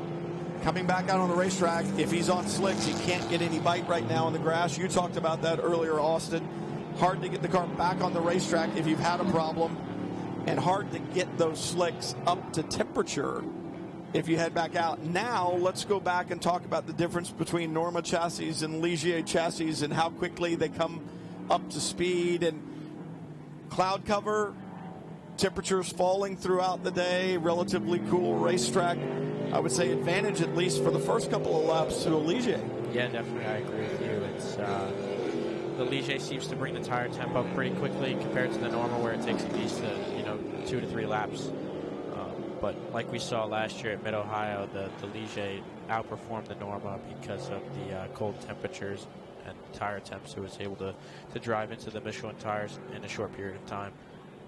So it'll be interesting to see, as you guys said, it'll be inside 57 minutes easily before the pit lane would open, and they have an opportunity to do pit stops. Dickerson, Hanratty, both in Ligier chassis. Garrett Grist in the first of the Norma chassis. And then the 60 of Vitas behind him, another one of the Ligier chassis. Then Kyle Kirkwood in the 47. That's a Norma chassis as well, I believe. No, that's a Ligier. Yeah, this is wholesale pit stops we will see now. Here we go. So pit lane is open. Yeah, and this will give some drive. We only had 3 cars lead lap in. The big winner from this full course caution, no question about it, is kind of a 17 who actually was back on the lead lap. He was there's 3 cars on lead lap right now, number 74, 54, 75 and 17. The number 75 car, did that not make a pit stop? I don't see him on pit road. No, the question is, how close do you play these pit stops, Austin? I mean, there's this minimum time. How close do you try to get it to 115 seconds? You know, there are guys that'll do 118 seconds because they don't want to run afoul of it, because running afoul of it is a pretty significant penalty. You got to come back in and you've got to sit for that difference. That's a huge penalty. We talked about that. But if you give yourself too big a margin, you stand a chance of losing positions on pit road. Definitely. I mean, I think the sweet spot's going to be right at a second to a second and a half between or after the 115 seconds. So you don't want to be right at it, because you know the timer or just yourself could be have a little bit of a margin of error, but you usually leave about a second of a gap. Rain tires off the 54. Michelin slicks going on for Dakota Dickerson. We would assume that has been the same for any tire change out on pit road. We saw Garrett Grist in the 17 back underway, and now Dakota Dickerson heads off down pit road. I'm not quite sure why the number 75 car wouldn't have made a pit stop now, unless there's a fair bit of, they need a lot of caution to get to the end of the race without needing another stop. I can't see any way, so I don't really understand why he wouldn't make the stop under yellow and get that fuel stop done. If you come in to make a pit stop under green flag conditions, if you don't take on fuel, then you can just do whatever you need to do and get back out again. You don't have to spend the otherwise minimum of 115 seconds. But if you do fuel, it is a minimum of 115. And I can think of no reason why you wouldn't want to make that minute and 15 stop under yellow. Last year, of course, you couldn't pit under yellow. That's one of the rule changes for this year. Now you can make your pit stops under yellow flag conditions. And that's I don't understand why the number 75 car would not have been in along with everybody else. Perhaps miscommunication. What it does do, however, is not allow too many cars to get back onto the lead lap by staying out there. So I can kind of see the benefit there, because only the top 3 cars, number 54, 75 and 17, were on the same lap. The number 60 car, which is a lap down, that also did not make a pit stop this time around. And again, I'm not quite sure why that would have been, other than the fact that Tristan Vitas was turning some fantastic laps in that number 60 Volvo Racing Ligier. But any strategic advantage that you had because of strategy earlier is out the window. When that yellow came out, it completely changed everything. So it's going to be a dogfight to the end. You want to be on equal footing with everybody else. Why wouldn't you pit with everybody else? I mean, right, absolutely, yeah, exactly. I don't see the number 75 car wouldn't pit with only 3 cars on the lead lap. He's going to make sure he keeps his lap advantage, I guess, over most of the field. But he's certainly going to be that's going to be a big hole to dig out now versus number 17 and number 54. So maybe they just realise, okay, look, we're not going to beat those guys, but we've still got a good chance of beating everybody else if we maintain our lead lap. Is he going to come in now? There we go. 75 is in. He leads the field. The rest of the cars that are going to make their pit stop. Max Hanratty into his pit box, looking down. Cameron Castle's not climbing back on board, so Hanratty will take this car to the checkered flag. 52 minutes, 45 seconds to go. And once again, 115 minutes, the minimum time that the car can spend on pit road. That is from the line at pit end to the line at pit out, well around the corner. So the pit stop can be somewhat leisurely. The crew can take their time and make sure that they're doing the proper job and getting everything buttoned up the way that it needs to, although it's considerably shorter than it was last year. I think last year the minimum pit stop time was 3 minutes. Yeah. 3 minutes, yeah, I think so. But yeah. that time goes by pretty quickly when you're in the just because the time to go down the pit lane takes 45 seconds around, so you don't really have that much time in the box. It goes by pretty quickly. Yeah, it's curious to think that, I mean, they played the strategy so well, and you wonder, did they have a radio issue? Was there a mistake kind of understanding the rules as to whether they could pit under yellow in the beginning? New rule changes bring their own challenges for the teams and such. Was that it? Did he just miss the radio call? You don't know. But it seems to have been a relatively costly mistake, and in fact the 60 Vitas gets out in front of the 75, and it's just another car you're going to have to work your way around. For Garrett Grist, I think he's on wet weather tires too. I don't think he's on. Is Grist on slicks or not? I believe that he is. Well, we thought he had, but you said. But that's right. The last time he was on pit road. It was a penalty stop, so you're certainly not allowed to pit. And if you're serving a penalty, you're not allowed to do anything else. That's for sure. So effectively, it was a relatively quick pit stop. So effectively, the 17 needs another stop. Yeah, yes, absolutely. Because the last stop didn't, quote, count. Yeah. It was a penalty. Yeah. Interesting. So is the 17, while the 17 is obviously on the racetrack, is the 17 in contention? Is he a competitor?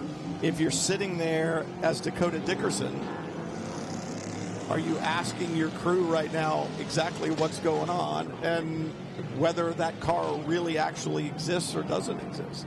Yeah, I mean, you know what I mean? Yeah, it's a toss-up. You don't want to make a stupid mistake if the guy's not in contention for the actual win of the race. But in my opinion, I think that he's not really a threat at the moment, so I would take my time and not risk. It's kind of an unknown. So with 50 minutes, inside 50 minutes to go, you got a little time to ascertain exactly what the situation is. Put your crew to work. Have them crunch the numbers, because these crews keep track of everyone up and down pit lane. And then they'll give Dakota Dickerson the order of, yeah, you got to get by him, or no, he's not, he doesn't matter, we think he's going to have to stop. So kind of one of those things we'll have to wait and see with just over 49 minutes to go here from Daytona International Speedway. Lights out on the BMW safety car as it accelerates away, leaving Garrett Grist at the head of the field here in IMSA Prototype Challenge competition. It has been a wild one so far, and coming down to 49 minutes to go and a green expected this time by. Expect more action on the racetrack because there are a lot of questions left to be unanswered. The main one right now is, does Garrett Grist need another pit stop? Because the last one he made was serving a penalty. Can he make it to the end as the green flag flies? Racing resumes at Daytona, and looking around the high side right now, look like the 47 of Kirkwood trying to get around the high side as they head down into turn one, side by side through 1 and 2. Got to be a little slick offline, and almost every one of these machines right now on the slick Michelin tire, and what a move as Garrett Grist gets shuffled back. Yeah, and slick tires, I'm pretty sure they're on Kyle Kirkwood's car most likely. And Kyle there, he's a lap down in the 4th position right now in car number 47, but he's not, well, he was a lap down. He's now got to make up all that ground, but that was a great move around the outside. But that's the move for the lead right there as Dakota Dickerson gets by Garrett Grist. And I don't know if Grist got handcuffed a little bit by the move of Kyle Kirkwood, but now the 60 of Vita's in there as well. No Kazemit's behind the wheel of the 60, and now he's attacking Garrett Grist, bringing with him the 64, Matt Bell. And look at that, they go around the outside. Garrett Grist, the meat in the sandwich is Matt Bell and Tonise Kazemit's, two of the toughest competitors you'll find out there on the racetrack today. Just said, see you, Garrett, we're out of here.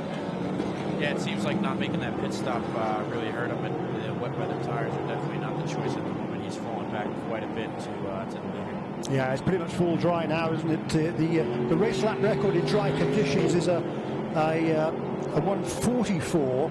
Yikes, we've got nowhere near that yet. 51 is the best lap of the race so far, 151.3. But there's still some sort of slick spots out on the racetrack there, particularly in the middle of the bus stop. That's going to make things pretty tricky. And if you're wondering why Garrett Grist didn't just dive to pit lane on the restart and get that problem taken care of, he can't.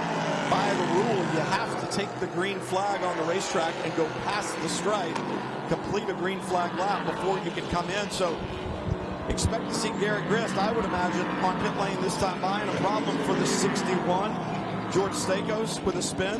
You were saying earlier that he had never raced in the rain before, so a little baptism by fire here at Daytona International Speedway.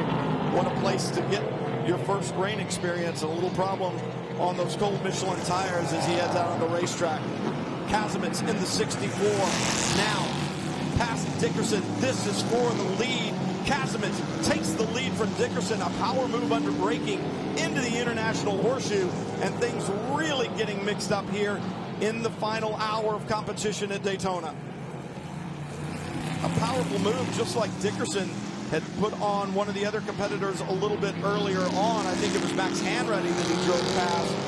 And now Kazimitz does the exact same thing, or I should say the 64 does the exact same thing. Matt Bell. And Bell, timing and scoring getting mixed up right now, showing those cars now down a lap. We thought they were on the lead lap, but my timing and scoring now showing Kazimitz and Bell a lap down. Oh, yeah, no, they're definitely a lap down. What the scoring is showing, though, is number 17 car made a pit stop on lap 56, which I don't think it did. That's very strange. There's some odd things been going on with the scoring today, quite frankly, but there's no doubt that just the top 3 cars are on the lead lap, well, top 4 cars now, with Carl Kirkwood having made that pass. He also is back on the lead lap. The first car 1 lap down is Matt Bell in car number 64, along with Tony's Kazimitz, number 60, number 11 of Stephen Thomas, who's apparently taken back the wheel of the car from Thomas Merrill, and then number 23 is Anthony Simone. He also is just 1 lap down to the race leaders. Well, I misspoke. The timing and scoring that I was looking at on program was a little different than what the official is that you were looking at, Jeremy. I thought that battle was for the lead. It showed them all on the same lap at one point in time.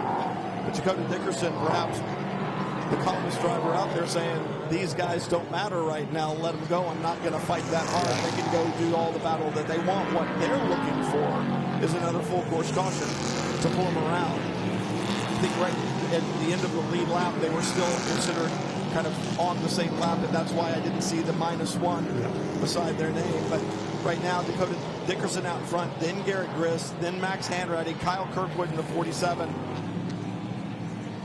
But some great racing out there. And here's that move, the 64 getting past the 54. And as I said, Dakota Dickerson just saying, okay, go ahead, Matt Bell. You've got 3.5 miles to get back around behind me again. I'm not going to press too hard. But at the same point in time, for Dakota Dickerson, you don't want to sit and dawdle and just let him by, because that allows Garrett Grist to kind of close back in just a little bit. Grist being shown just 1.4 seconds behind, but a little confusing. I mean, we're still thinking that Garrett Grist needs to make another stop. Yeah, I would certainly think so. The 4 car, however, he'll be trying to stretch his fuel now, so he'll not be too worried about pace. I think he will need to save fuel to get to the end of the race without making another pit stop in that number 54 car. So even though Dakota Dickerson is leading over Garrett Grist, I think he's just got to be cool and calm and stick to a game plan here. He'll probably know what sort of lap time he needs to get the correct fuel consumption to get to the end without having to make another pit stop. I think with it as slick as it is, that 56 minutes that they're going to run should be within their reach. Is a problem for the 11. Thomas, we talked about a newcomer to this series and really to racing, just 13 months in the sport, and he's done a really good job all weekend long. He gets caught out just a little bit right there. One of the best battles on the racetrack is the fight for 5th. We saw that earlier between Tony Kazimitz and Matt Bell, having a good go on it as they work their way back onto the lead lap. But speaking of leaders, Dakota Dickerson right there. And then streaking away out in front is the 64 and the 60 of Bell and Casements. 3.5 seconds now from Dakota Dickerson back to Garrett Grist. And then a good ways back to Max Hanratty. Such a great run by Hanratty and Cameron Castles early in the event to save fuel and avoid problems, the treacherous conditions early on. And I know Austin McCusker, you and Rodrigo Fluker were winning the championship last year, and a lot of it at the end of the year, the only race you didn't lead the championship after was this one. For the rest of the season, you guys were in control. You sat on top of the charts all the way. But at the end of the season, two of, I'll say, the worst finishes that you had. They weren't particularly bad by any stretch of the imagination. But to me, I looked at that as races that you guys were just willing to not risk too much because the championship was more important. For Dakota Dickerson out in front right now, and with that 17 car seemingly needing another stop, 24 seconds back to Max Hanratty. How does the driver focus on the job at hand and yet still play the game a little bit cautiously? You don't want to make foolish moves and things like that, but you don't want to back too far off your game, because isn't that when you kind of fall into complacency and mistakes might be more prevalent? Yeah, definitely. I mean, usually when you back off a little bit, the mistakes don't come as much. You know, the mistakes come when you're really looking for the car. But if I was Dakota, I'd taking a step back and just, there's a big gap between Hanratty. Just run the same pace as Hanratty to the end of the race, you'll be fine. But usually, if you can just save your car, save your tires, and God forbid a caution comes out, you got good tires to go to the race with, and really show your cards then. So there's a pit stop for the number 60 car. Yeah, that's a shame, because that was running beautifully with Tony Casements there. He was looking to score his second successive podium finish in this race, and Tony's set the fastest lap last year in this race. That in that same car, 1:44.021. So this is he was in the pit stop. He made a pit stop during that caution period, so this can't be a scheduled stop. But the guy on the charge right now, first of all, Dakota Dickerson, he is down in the 1:50.960. That was his best lap of the race last time, and he's extended his lead over Garrett Grist now to 6 seconds. That's the difference between slick tires and wet tires that we believe Grist is on. But meanwhile, the fastest lap of the race by Kyle Kirkwood, 1:49.0. And the scenario changes again. And it changes because of the 61 car right there. George Stakos has made contact, debris out on the racetrack. Stakos stalled at the apex there, and that brings out full course caution. That's the apex of turn 6. And one more time, this mixes up the cards. It brings everybody closer together. For Tony Casements, who's sitting on pit lane with work on the car, that's frustrating for him. He had worked his way back to the lead lap, would have moved him closer to the leaders on the restart. Matt Bell is going to be closer now, so is Kyle Kirkwood. Well, yeah, Kirkwood, he's the man now, no question about it. This has brought him right back into the game. All those cars, Kirkwood, Matt Bell, certainly, Anthony Simone is, however, he is a lap down still to the race leader, so we're going to have 5 cars on the lead lap when we get this full course caution completed. 5 good cars. 5 good cars with lap. Exactly. Dakota Dickerson, number 54, car. Garrett Grist, number 17, but Grist is going to have to serve his penalty. So it's good service. I'm sure he's going to have to make a pit stop now. There's a good opportunity to make it under caution. He'll only fall to the back of cars on the lead lap. So behind Grist right now, Max Hanratty in car number 75, Kyle Kirkwood, we just talked about him, in car number 47, and Matt Bell in number 64. They're all on the same lap. And this is the frustration for new drivers like George Stakos right now, who I think has done a very nice job throughout the weekend in difficult conditions, in a situation that he's not accustomed to. He's driven this car a little bit in some other events that were not IMSA sanctioned, so he knows the car a little bit, but a lot of pressure on him. He's had a problem. He spun the car down there through the grass, and it appears the car may be stuck in gear. And for the people at home, this is not a manual transmission car as we know it with a stick shift. It's paddle shift, and that brings its own challenges as far as getting it in and out of gear. Does it not, Austin? Yeah, I mean, an air compressor and a unit that actually takes it in and out of gear on the steering wheel. So there could be a problem there. There could be an electrical problem with the steering wheel, but it definitely seems like he can't get it out of gear. It's not the best place to be stopped on the racetrack, And of course, with it stuck in gear, it doesn't roll easily, so the safety workers can't just pull it out of the way. That may mean this is a little bit longer full course caution than we would expect. And if that's the case, that closes down the time of green flag racing at the end and makes it just that much more exciting and more pressure packed because you don't have the time to get the job done. George Stakos reaches back inside his number 61 Ligier chassis, tries to make some fix so the safety crew can go to work and get it out of the way, and we can get back to green flag racing. Just over and a half an hour to go in round one from Daytona International Speedway. The car that leads the prototype challenge right now is a street car. Not what you want to see. Another full course caution. Back to green flag racing before long from Daytona.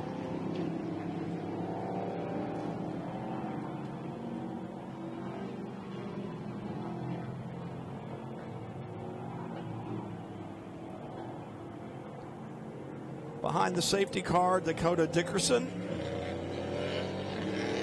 Probably taking a chance to talk to his crew on the radio saying, all right, give me the scenario here. Tell me what I've got. Where are my competitors? How far in between? What kind of laps were we running before? What do I need to do? I mean, is that what's going on? Without a doubt. I mean, this is really going to, this endurance race. You kind of got the smile on your face. You're digging this, aren't you? I mean, this endurance race turned into a sprint race. You know, this is going to be an exciting last 35 minutes of the race. You got some hot shoes. You know, Matt Bell and Kyle Kirkwood, they're putting down some fast lap times. You know, it seems like they're, a second to 2 seconds clear of everyone else. So it'll be exciting. You know, it'll be a hard-fought fight between everyone, and it'll be some amazing racing towards the end of the race. Kind of had this smile on your face, like I said, like you were digging it, but you wanted to be out there a little. You're a little bit envious, aren't you? Yeah, I mean. No, he's a lot envious right now. It'd be nice to be out there. I'm sure it would be fun, and the pressure would be there, and the adrenaline would be pumping. But it's nice to watch it and see how it all shakes out now. The voice of Austin McCusker, defending champion in the prototype challenge category. You know what it's like to stand on the top podium, and I think every other step of the podium as well. And it's one of those things we talked about it to leave here with a podium finish, and certainly to leave here with a win. When you look forward down the road to the championship, it's a completely different mindset, is it not, than if you leave here with a 5th, 6th, 8th, 10th place finish? Yeah, I mean, with the point system that IMSA has structured, if you have a bad finish, it's really hard to claw your way back, if the next guy has a really consistent year. So that's the biggest thing as far as looking at the championship. But there's, some people might just want to go for the wins and not really care about the championship, so you have to worry about them sometime. But if it was me, I'd be worrying about the championship now. It's only the first race of the 6-race season. So. But you bring up a very valid point. It's a 6-race championship as well. So you don't have many opportunities. There's the point structure, and then there's the 6 races. So you don't have a lot of opportunities to throw one away. No. And as we were saying, you look at Stephen McAleer last year, the lost wheel here, and then a problem at Mid-Ohio. Really the lost wheel here, if you give him points where he was running at the time, which I know you can't do, it negates some other people's points, and all of a sudden you transfer that to the end of the year, and you go, you're going into the last race of the year, and everybody's nose to tail. And so you can't play what ifs. Yeah. But at the same point in time, what you can tell by looking at that is if you have a bad race in the beginning, making it up is difficult. And particularly for Stephen McAleer, I mean, he didn't even start today's race with that fuel system problem this morning and over the weekend so far. So he's going to come out and leave Daytona with no points whatsoever, and that is a huge dent into the championship aspirations that he and Joe Robillard most definitely had. So another silly question to ask then, when it comes down to it in the end, and it's this intense 3-way battle for the win here, what's more important, the win here at Daytona, the World Center of Racing, or knowing that you're heading into, because you know this feeling well, heading into the rest of the championship with a 2nd place finish here at Daytona, and that's going to help you in your championship run? how much do you risk for the top step? Are you thinking about race wins? Or are you thinking about championships? Are they mutually inclusive or exclusive? I mean, in order to win a championship, you need to win races and be consistent. But, you know, you can't win a championship without finishing. So you just have to play those decisions smart. If you could finish in the top 3, it's fine, but you want to go for the race win. If there's a move that you think that it'll be, you know, high risk, and you could possibly not finish the race or do damage to you and a competitor and possibly put it in the wall, then, you know, you not make that decision and kind of just move along. I think Elliot Forbes Robinson, who's one of the driver stewards for IMSA, is in the office just next to us, and I think has won everything in sports car racing that there is to win. We were talking last year, and he said, I just tell young drivers, if you know you can make the move, make the move. If you think you might be able to make the move, don't make the move. If there's any doubt in your mind, you don't make the pass. If you know you can make the pass, make the pass. And his point was, you'll finish a lot more races, garner a lot more points, win a lot more championships with that attitude than you will of, hey, I'm throwing it in and seeing what happens. I think this may work.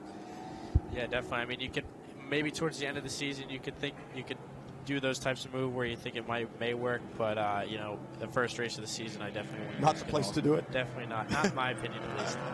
Well, I'm going to take your opinion because you've got a championship in this category, and I know that you guys, like I said, you finished on every step of the podium. You had some finishes that were off the podium. You did what you needed to do to win championships, and you look at a guy like Dakota Dickerson and where his championships literally have taken him. His F4 championship gave him the opportunity to win an F3 championship. His F3 championship has given him the opportunity via that scholarship to be here. Yeah, I mean, you know, Dr. Mike Thompson from MLT Motorsports, he wanted Dakota in any case, and certainly winning that scholarship helped Dakota secure that ride. And you know, he's using that now to lead this race. And you know, there's a bunch of drivers in this field who've won various scholarships through the years, and it's certainly good to see, you know, that there are such opportunities for people to further their racing career. I believe Kyle Kirkwood is a beneficiary of some scholarships along the way. Yeah, well, he and Dakota Dickerson actually were both Team USA scholarship winners. That's exactly right. Dakota now, what, amazingly, 4 or 5 years ago. It's hard to believe it's gone past so quickly, but they both made you know, great strides since winning that Team USA scholarship, and you know, particularly Kirkwood. I mean, God, he's been almost invincible in open wheel racing over here the last few years. You know, he's won a couple of championships in each of the last 2 seasons. I'm impressed with not only the young drivers we're talking about, but I'm impressed with the fans. I'm watching the fans in the grandstands right now, and I want to see these fans raise their hands and give a cheer, not only for the drivers that are out there on the racetrack, but for themselves, because these fans have been sitting here through good weather, bad weather throughout the weekend, and they've been watching some racing going on. So I know there are lots of scouts here. If you're a scout, if you're a race fan, give yourself a hand, cheer yourself on a little bit, because you guys have been stalwarts throughout. A little football action going on down on the infield. I know they've been watching race cars too. They're just playing football right now. Yeah, we're under caution. That's fair enough. Yeah, we're under caution, so you can go throw the football. And we're coming down now. We're under half an hour to go then in this race, and we're still under caution. And there are. I was just wondering why the number 17 car wouldn't have made the opportunity to come into pit lane during this caution period. And I wondered whether it was what we in the IMSA WeatherTech Sports Car Championship. If there's a caution period that follows shortly after a previous one, within 15 minutes, then there is what they call the next full course caution. It is a short caution when the pits are not opened. That is not the case in the prototype challenge. So the pits, drivers have been able to make a pit stop during this caution, but I don't think anybody has done so. And that's slightly surprising. Well, maybe the answer to this question about the 17 that we keep asking, maybe the answer is we're wrong. Yeah, maybe. He could have dry tires on. Yeah, maybe we have miscalculated his pit stop strategy, and it's our issue, not theirs. We're about to find out. 28 minutes to go from Daytona International Speedway, round 1 of the 2020 IMSA Prototype Challenge Championship. Lights off on the safety car, and we'll go back to green with about 27 minutes to go, and it is going to be a shootout. Open wheel standout. Dakota Dickerson in front in the black 54. What does he have for Garrett Grist, Max Hanratty, Kyle Kirkwood, Matt Bell right behind him? The top 5 all on the lead lap. Dickerson down low right along the stripe, waiting for the green flag. There it is. We're racing again at Daytona. 27 minutes, 20 seconds to go. What's going to unfold? Find out. Down into turn 1. Dickerson with a good restart. But Grist, great on the brakes, closes the gap just a little bit. Hanratty in there in the blue and yellow 75. Kirkwood as well. Matt Bell in the 64. And Dakota Dickerson with a great jump off of turn 2. Not that good under brakes, it seemed like in turn 1, but used that slower entry to his advantage and a huge lead off of turn 2 and extending the lead out of the International Horseshoe. Dakota Dickerson with a stellar restart leaves everybody else to fight for the scraps. Down into the West Horseshoe now. Grist under attack from the 23. Anthony Simoni, that red 23, the white window banner. He's a lap down, not in the fight right now. Garrett Grist in the white and blue 17, just behind. And really the car putting pressure on him. The next car in line is the 47, the car that matters, trying to work through lap traffic. That's Kyle Kirkwood, and that's going to hold him up a little bit. That's good news for Dakota Dickerson. Yeah, he's going to try and jump out front now here. We're going to have to see whether Garrett Grist can make this, get the pace going now once we're back to green and running to the finish. Look, I've got to correct myself. I think I said he didn't make a pit stop after, not this during this last caution bit, but the previous one. He did make a pit stop, didn't he? The number 54 and the number 17 both made a pit stop on lap 50 at the end of lap 55.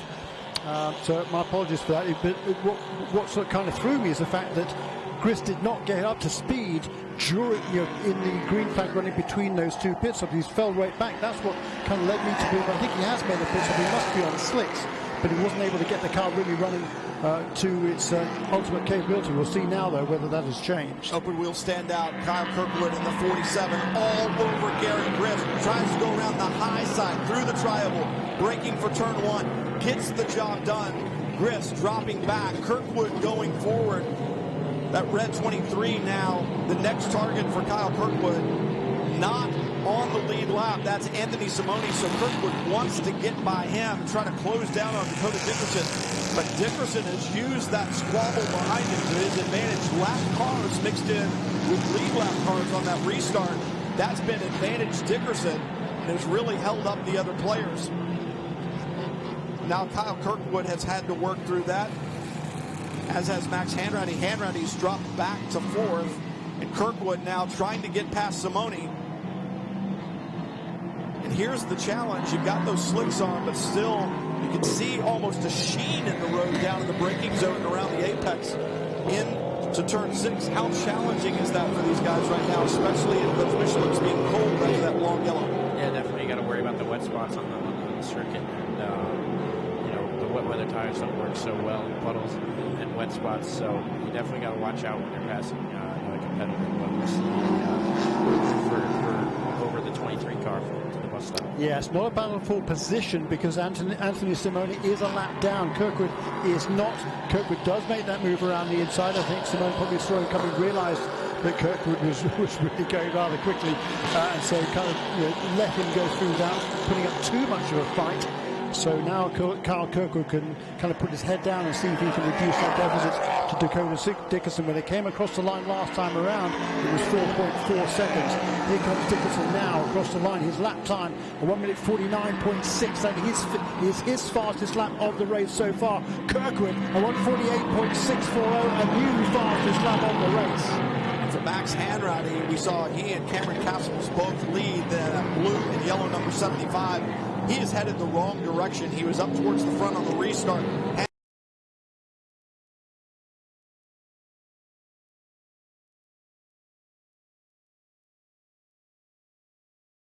Hanratty back to 5th and being passed by lap cars right now.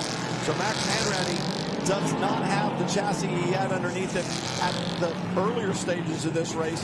Headed the wrong direction, leaving the battle up front to Dickerson, Kirkwood, and Bell. And really it's down to Dakota Dickerson and Kyle Kirkwood right now. Kirkwood has worked his way through lap traffic, and I think the next car in his sights is indeed Dakota Dickerson.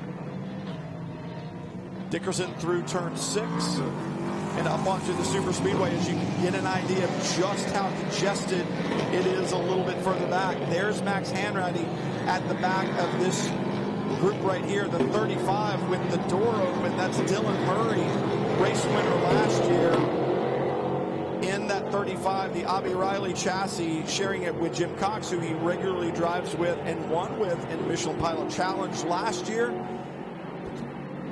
Right side door open on that car right now, and that's a problem for them if they cannot get it closed. But he just streamed past Hanratty a moment ago, not for position, because Dylan Murray down a lap, but it just shows you the pace that the 75 seems to no longer have.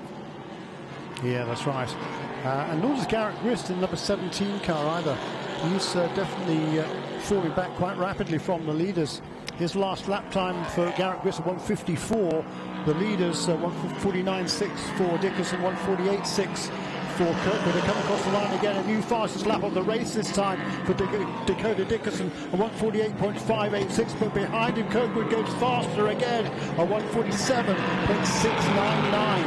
Things heating up at Daytona in January. 21 minutes and a few seconds to go in round 1 of the IMSA Prototype Challenge Championship.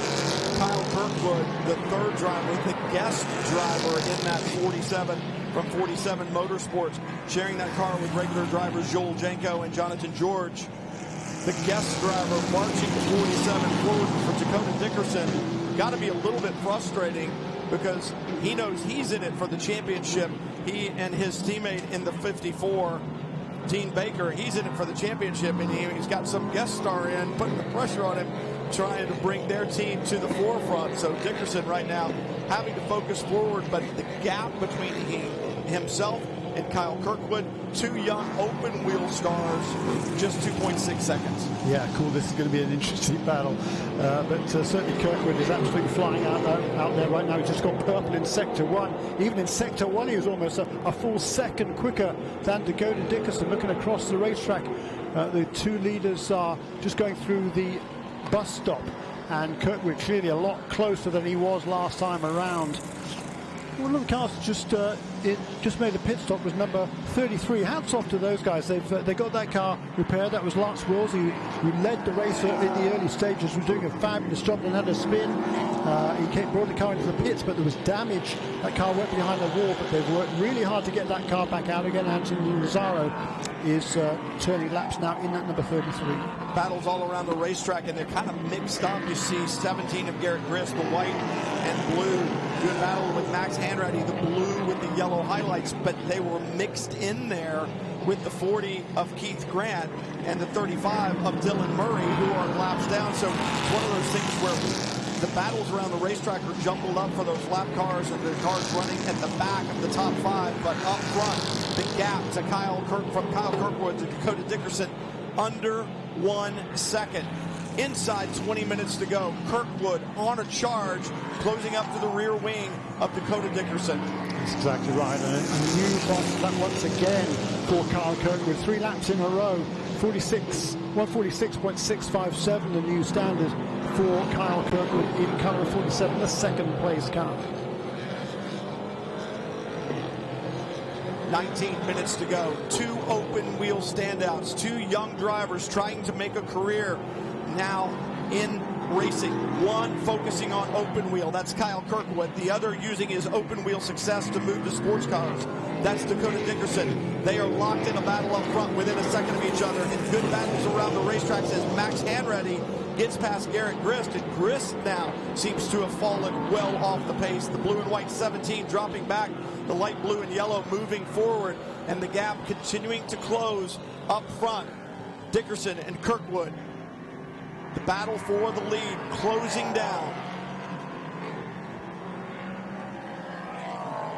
into the tri-oval. Kyle Kirkwood looks to the outside, across the line, down into turn 1. He seems to have the handling on that 47 Motorsports entry and makes it look easy as he goes around the high side and gets it done. Kyle Kirkwood around the high side of Dakota Dickerson and gets the job done down into turn one. Used a little bit of the draft, but it seems like from this restart, Kyle Kirkwood has been on a charge, and that the car he has underneath him is spectacular, doing exactly what he wants to do. And let's face it, these two young guys, open wheel standout, both of them championship winners the last couple of years in their respective categories.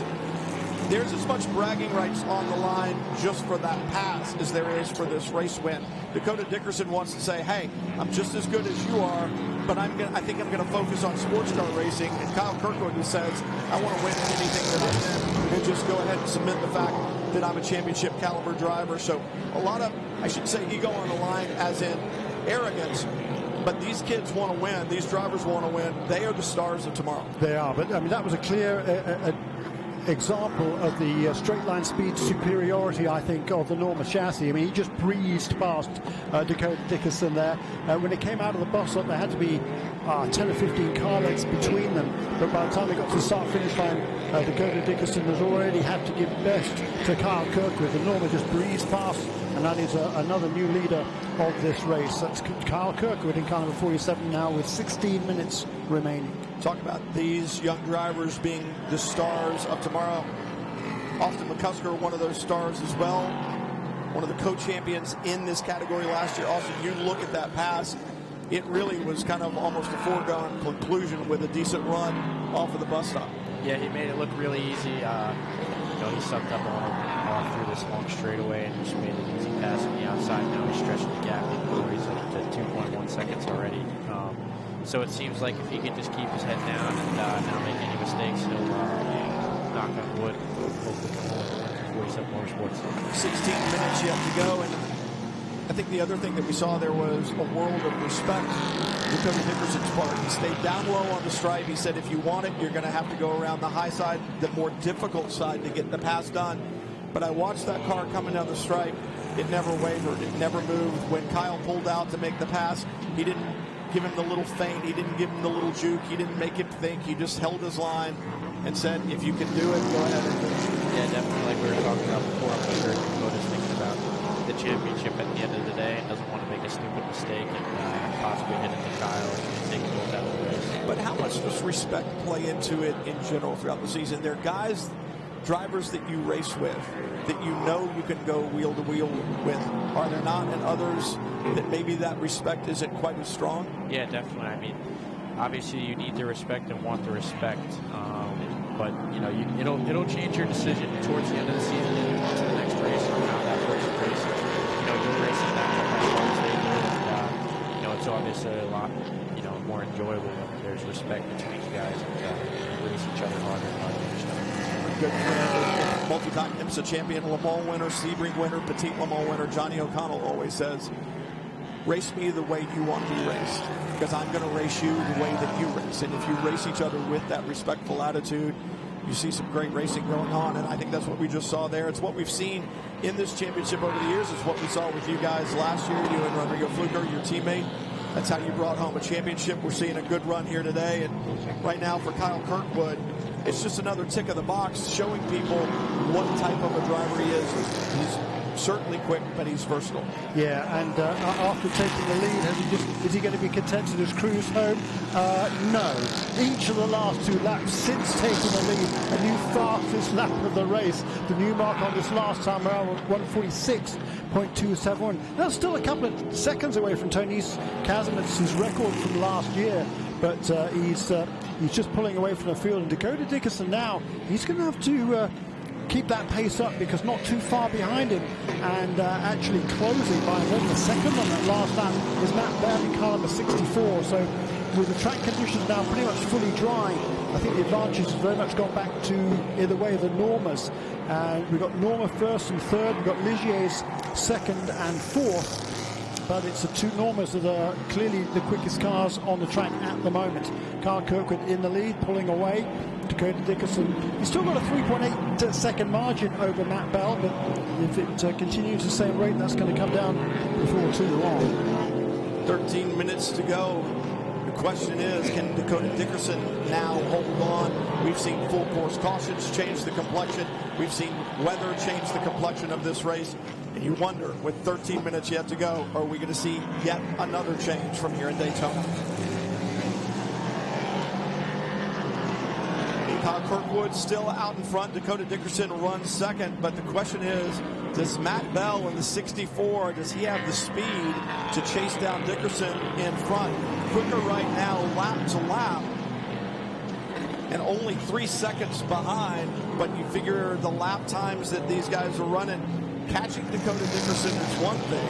Getting by him is another. But Jeremy said it a few minutes ago. Also the customer here with us, he's a defending champion. That Norma chassis, you drove it. Good straight line speed at Daytona, at this racetrack.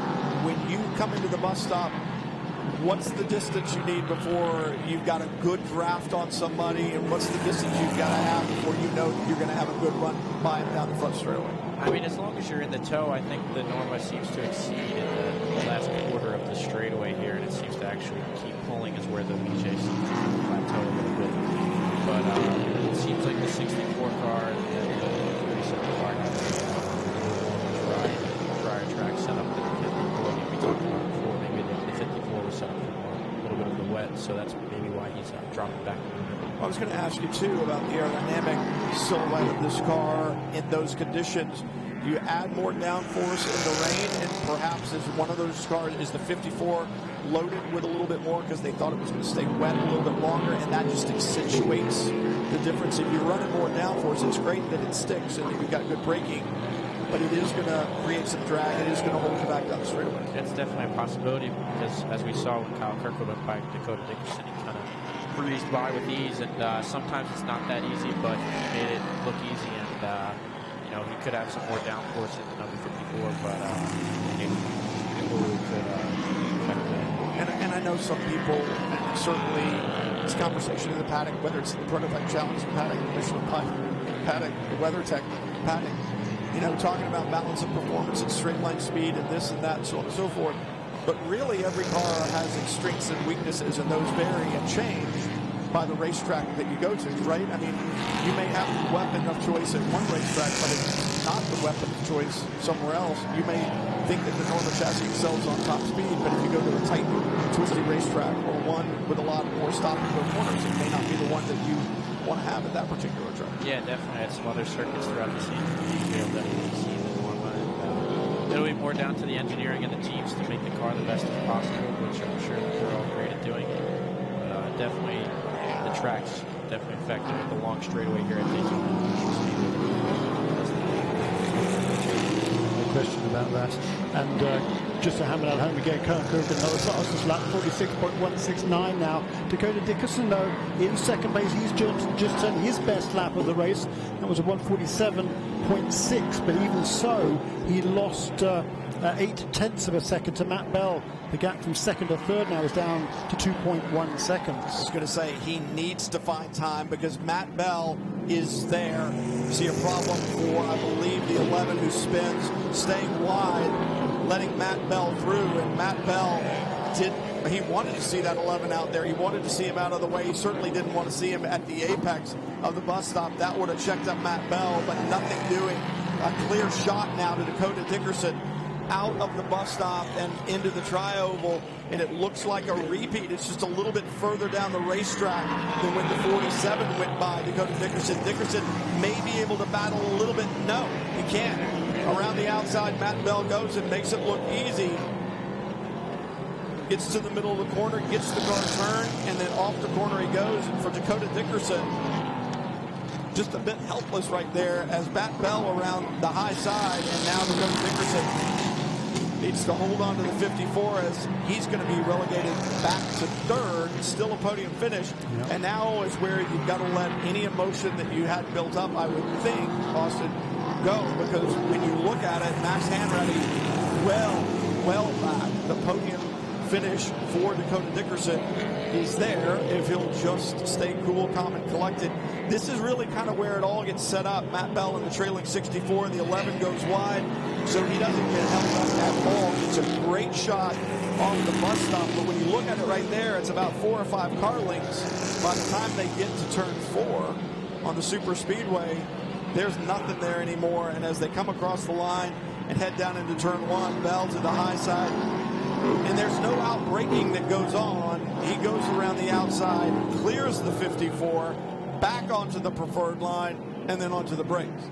So there's even no battle in the braking zone. Not a big battle at all. I mean, the 54 definitely has had a little bit more downforce than they did in the dry setup. I can see they had 5 lanes on the car. And I saw a bunch of the Ligiers in the paddock that weren't running them in the dry sessions yesterday. So maybe that's a factor, and maybe a little bit more rear wing is causing a little bit of drag. Well, and it doesn't take much. You know, it's just because that dividend either gets paid or lost all the way from the exit of the bus stop. If you're running that extra downforce in the wet, well, that's great. That benefit helps all the way. But if the track dries like it has, I would assume that the penalty you pay all the way around. It affects the acceleration. It affects the top speed. Ultimately, it affects the elapsed time from the exit to the braking zone of turn one, and that's what we see there on the racetrack in the difference in speed. Yeah, definitely. It seems to it definitely impacts the acceleration, and you can see that it just doesn't carry the speed. It gets to the top speed that it normally does at the end of the turn. Inside 7 minutes, Kyle Kirkwood putting on a performance since the final restart. About 20 minutes to go. Kirkwood out in front, 9 seconds in hand over Matt Bell. 2 Norma chassis running first and second right now. Dakota Dickerson in the first of the Ligiers running third. He's had a good run. We've seen some great fights and some great strategy play. The 75 seemed to have the strategic advantage. Cameron Castle's doing a fantastic job of saving fuel, going well over an hour on that first fuel stint, setting this team up for an opportunity to do one less pit stop than everybody else. But the full course caution changed all of that, and the strategy gets changed again. It is not over. 6 minutes plus to go as Kyle Kirkwood goes around the outside of one of the lap cars. And anything can happen. You've still got to clear everyone. You still got to get by. You never know if somebody's going to have a mistake, make it a little bit more difficult. You don't want to be a part of somebody else's issue. So inside 5 minutes to go, Kirkwood still needs to stay focused forward. Yeah, definitely. It seems like Kyle's got a pretty good gap, almost 10 seconds. So I would just, I'm sure he's not going to tune it down a notch, but it seems like he's setting purple lap times every lap. So you just got to make sure he passes the lap cars at the right time in the right place, and make sure there's no contact. Yeah, I think he had passed a couple of cars on that lap, did Carl, so it was he lost a little bit of time, but as you say, he was still purple in sector 2 on that lap, so yeah, he's extended that lead. It was tripped a little bit because of that traffic.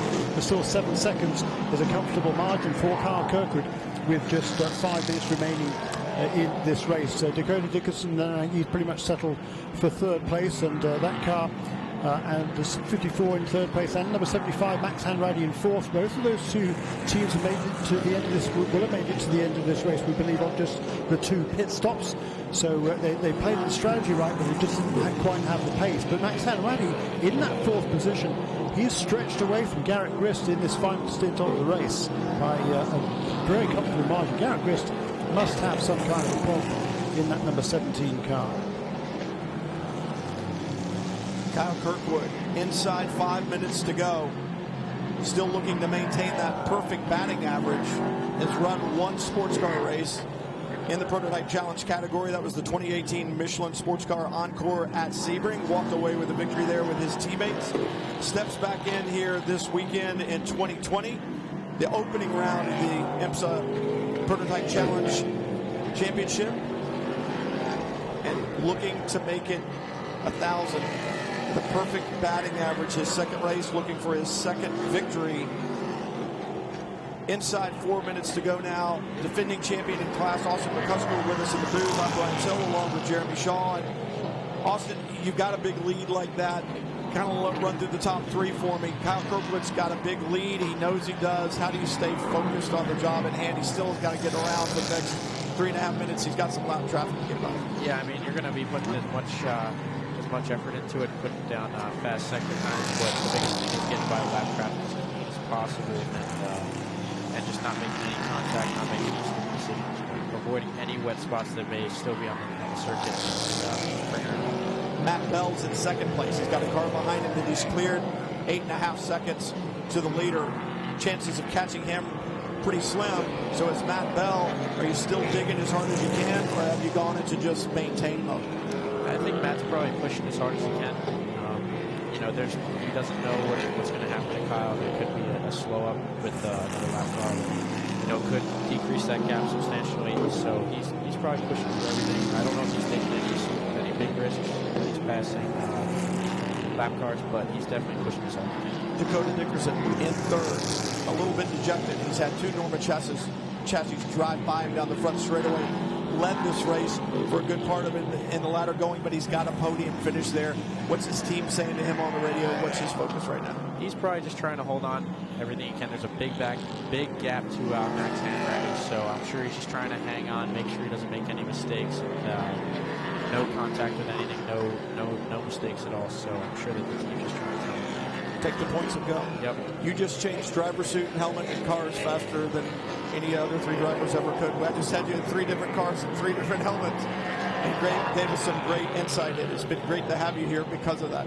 Yeah, what were you saying about Kyle Kirkwood? He just said the fastest lap of the race. There were just over 2 minutes remaining, so he was only a few seconds away from the white flag. He'll have to do 2 more laps now to get to the end of this race. So 1:45.786 then for Kyle Kirkwood, our race leader, and a 9.1 second gap back to second place. That's Matt Bell, the Englishman. Dakota Dickerson running really nicely in the 3rd place. That'll be a great start to the season for MLT Motorsports. As Austin McCuskey was saying, he knows firsthand that Normas definitely have a slight advantage here at Daytona International Speedway. So to come home the best of the Ligiers in 3rd place after a really good run, leading the race for a goodly portion, that's a great day's work for Dakota Dickerson in that number 54 car alongside Dean Baker from Canada. I've so appreciated having your experience here. I mean, you and Rodrigo left here last year with 2nd place points, I believe. Yep.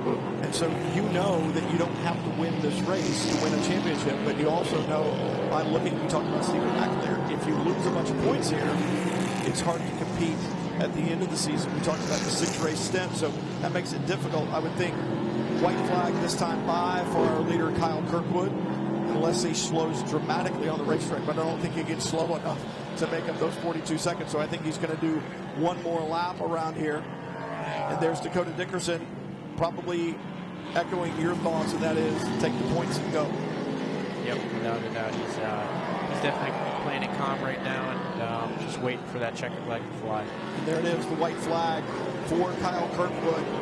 What a performance he's put on, and it's been so enjoyable to watch all of these drivers, but for all the spectators here and all the viewers at home, you really are watching the future of both sports car racing and open wheel racing in this country with some of these young drivers, stars like Kyle Kirkwood, Matt Bell, Dakota Dickerson. One of those deals where you look at these young drivers, these are the names that you'll see. You'll also hear names like Rodrigo Kluger and Austin McCusker, who we were fortunate to have with us today. Austin, like I said, very much appreciate you being here and appreciate your insight. It's just thrilling to be a part of this Prototype Challenge Championship, where you get to see not only great racing and great technology, but a little glimpse into the future as well, and very different outlooks on what motorsport is, from some of these silver drivers on their way up to bronze drivers who are just happy to be here and pleased to go sports car racing with world-class sports cars that IMSA provides. Kirkwood up on the banking one more time through NASCAR 2 down the back straightaway into the bus stop. Yeah, you've got to feel for Garrett Grist. He's just on a lap down. He's just cruising to the end now, trying to reach the checkered flag. He has gone 1 lap down. In the 5th position, number 17. That's another car that led early on, but he's now got to try and just complete this last time. I hope to stay ahead of Anthony Simone, who's charging hard, number 23 car behind him. Some stories that we didn't want to talk about. Joe Robillard, Stephen McAleer missing this race, not starting it. Anthony Lozaro, the problems for he and Lance Wilsey. Disappointing to see those, but thrilling to see young stars perform here at Daytona, like Kyle Kirkwood, who takes the victory in the 47 for 47 Motorsports at Daytona International Speedway. Joel Janko, Jonathan George, Kyle Kirkwood will celebrate a race win. Round 1 of the 2020 IMSA Prototype Challenge Championship. And they start off on a very, very strong footing with that victory here. Superb drive by Kirkwood. Matt Bell, impressive as well, as was Dakota Dickerson. And as you pointed out, Austin, for Dakota, he's just got to take the points and go and just say, my weapon will be better at another racetrack. That's what makes this racing so intense. I think it's what makes it so good, is you've got opportunities all along the way and make the best of them when they arise. Definitely got to make the best out of the race that you can. And third place is not bad for the championship. I'm sure he should be happy with that as he's looking for that game championship. Biggest surprise for you, Jeremy?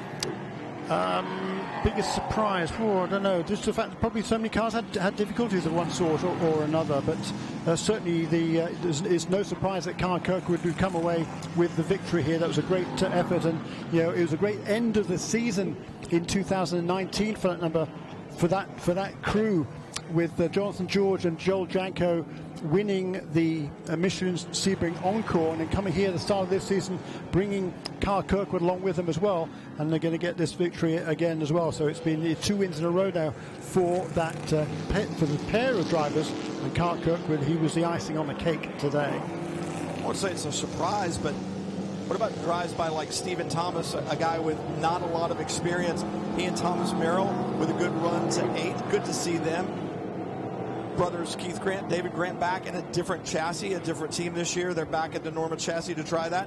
I thought it was great to see Dylan Murray and Jim Cox climb into that Ave Riley chassis that we haven't seen in a couple of seasons. And actually, Dylan Murray had some pretty impressive runs, some pretty impressive laps there in the end, even with the door coming open on that car. So I thought that was interesting as well. Tony Kazmans showed in the 60 just how fast he still is when they got back after that restart. And I got confused with timing and scoring a little bit and thought they were battling for the lead, but impressive lap times by them. And what that sets up for me is the long view of this 2020 championship. There are going to be some great stories to tell. Yeah, it's going to be a good one, no question about it. This is a really good start to the season. We end up with 4 cars on the lead lap. Garrett Grist was able to maintain that 5th position on that final lap. He upped his pace quite considerably actually on that last lap. Did Grist to remain clear of Anthony Simoni in 6th. Impressive stuff. And for this 47 Motorsport team, when you look at the results that they've had over the last year, and then you go and you follow Joel Janko, Jonathan George, and Tristan Nunez back at the Michelin Encore in November at Sebring. That's the team that took the victory there. And I think for Joel Janko, Jonathan George, and that team, they took that momentum here. They bring Kyle Kirkwood in, and that momentum just continues to build. It stays strong. And what do they do with that momentum? They take it to the checkered flag. Momentum's a big thing. Yeah, without a doubt. I mean, I think that that was the deciding factor of them coming to 47 Motorsports this year, and it seems like they put a great car together for them, and great lineup, and hats off to them for always putting a great car together for them. Yeah, absolutely right. And Joel Janko in that first stint, he just did exactly what he had to do. Bring the car in one piece to the first pit stop, hand it over to Jonathan George. Jonathan did turn to some fantastic laps all the way through the middle stint, and then Kyle Kirkwood brought it home. Kyle Kirkwood doing what he has not done before, and that's go to victory lane at Daytona International Speedway. He's been to victory lane plenty of times before, but this one will be special, and maybe what you're looking at is a little bit of future. Maybe he'll be an IndyCar star, but he'll come back and run the Rolex 24 and celebrate victory here in a different type of prototype. We will see. Thanks for joining us. IMSA Prototype Challenge.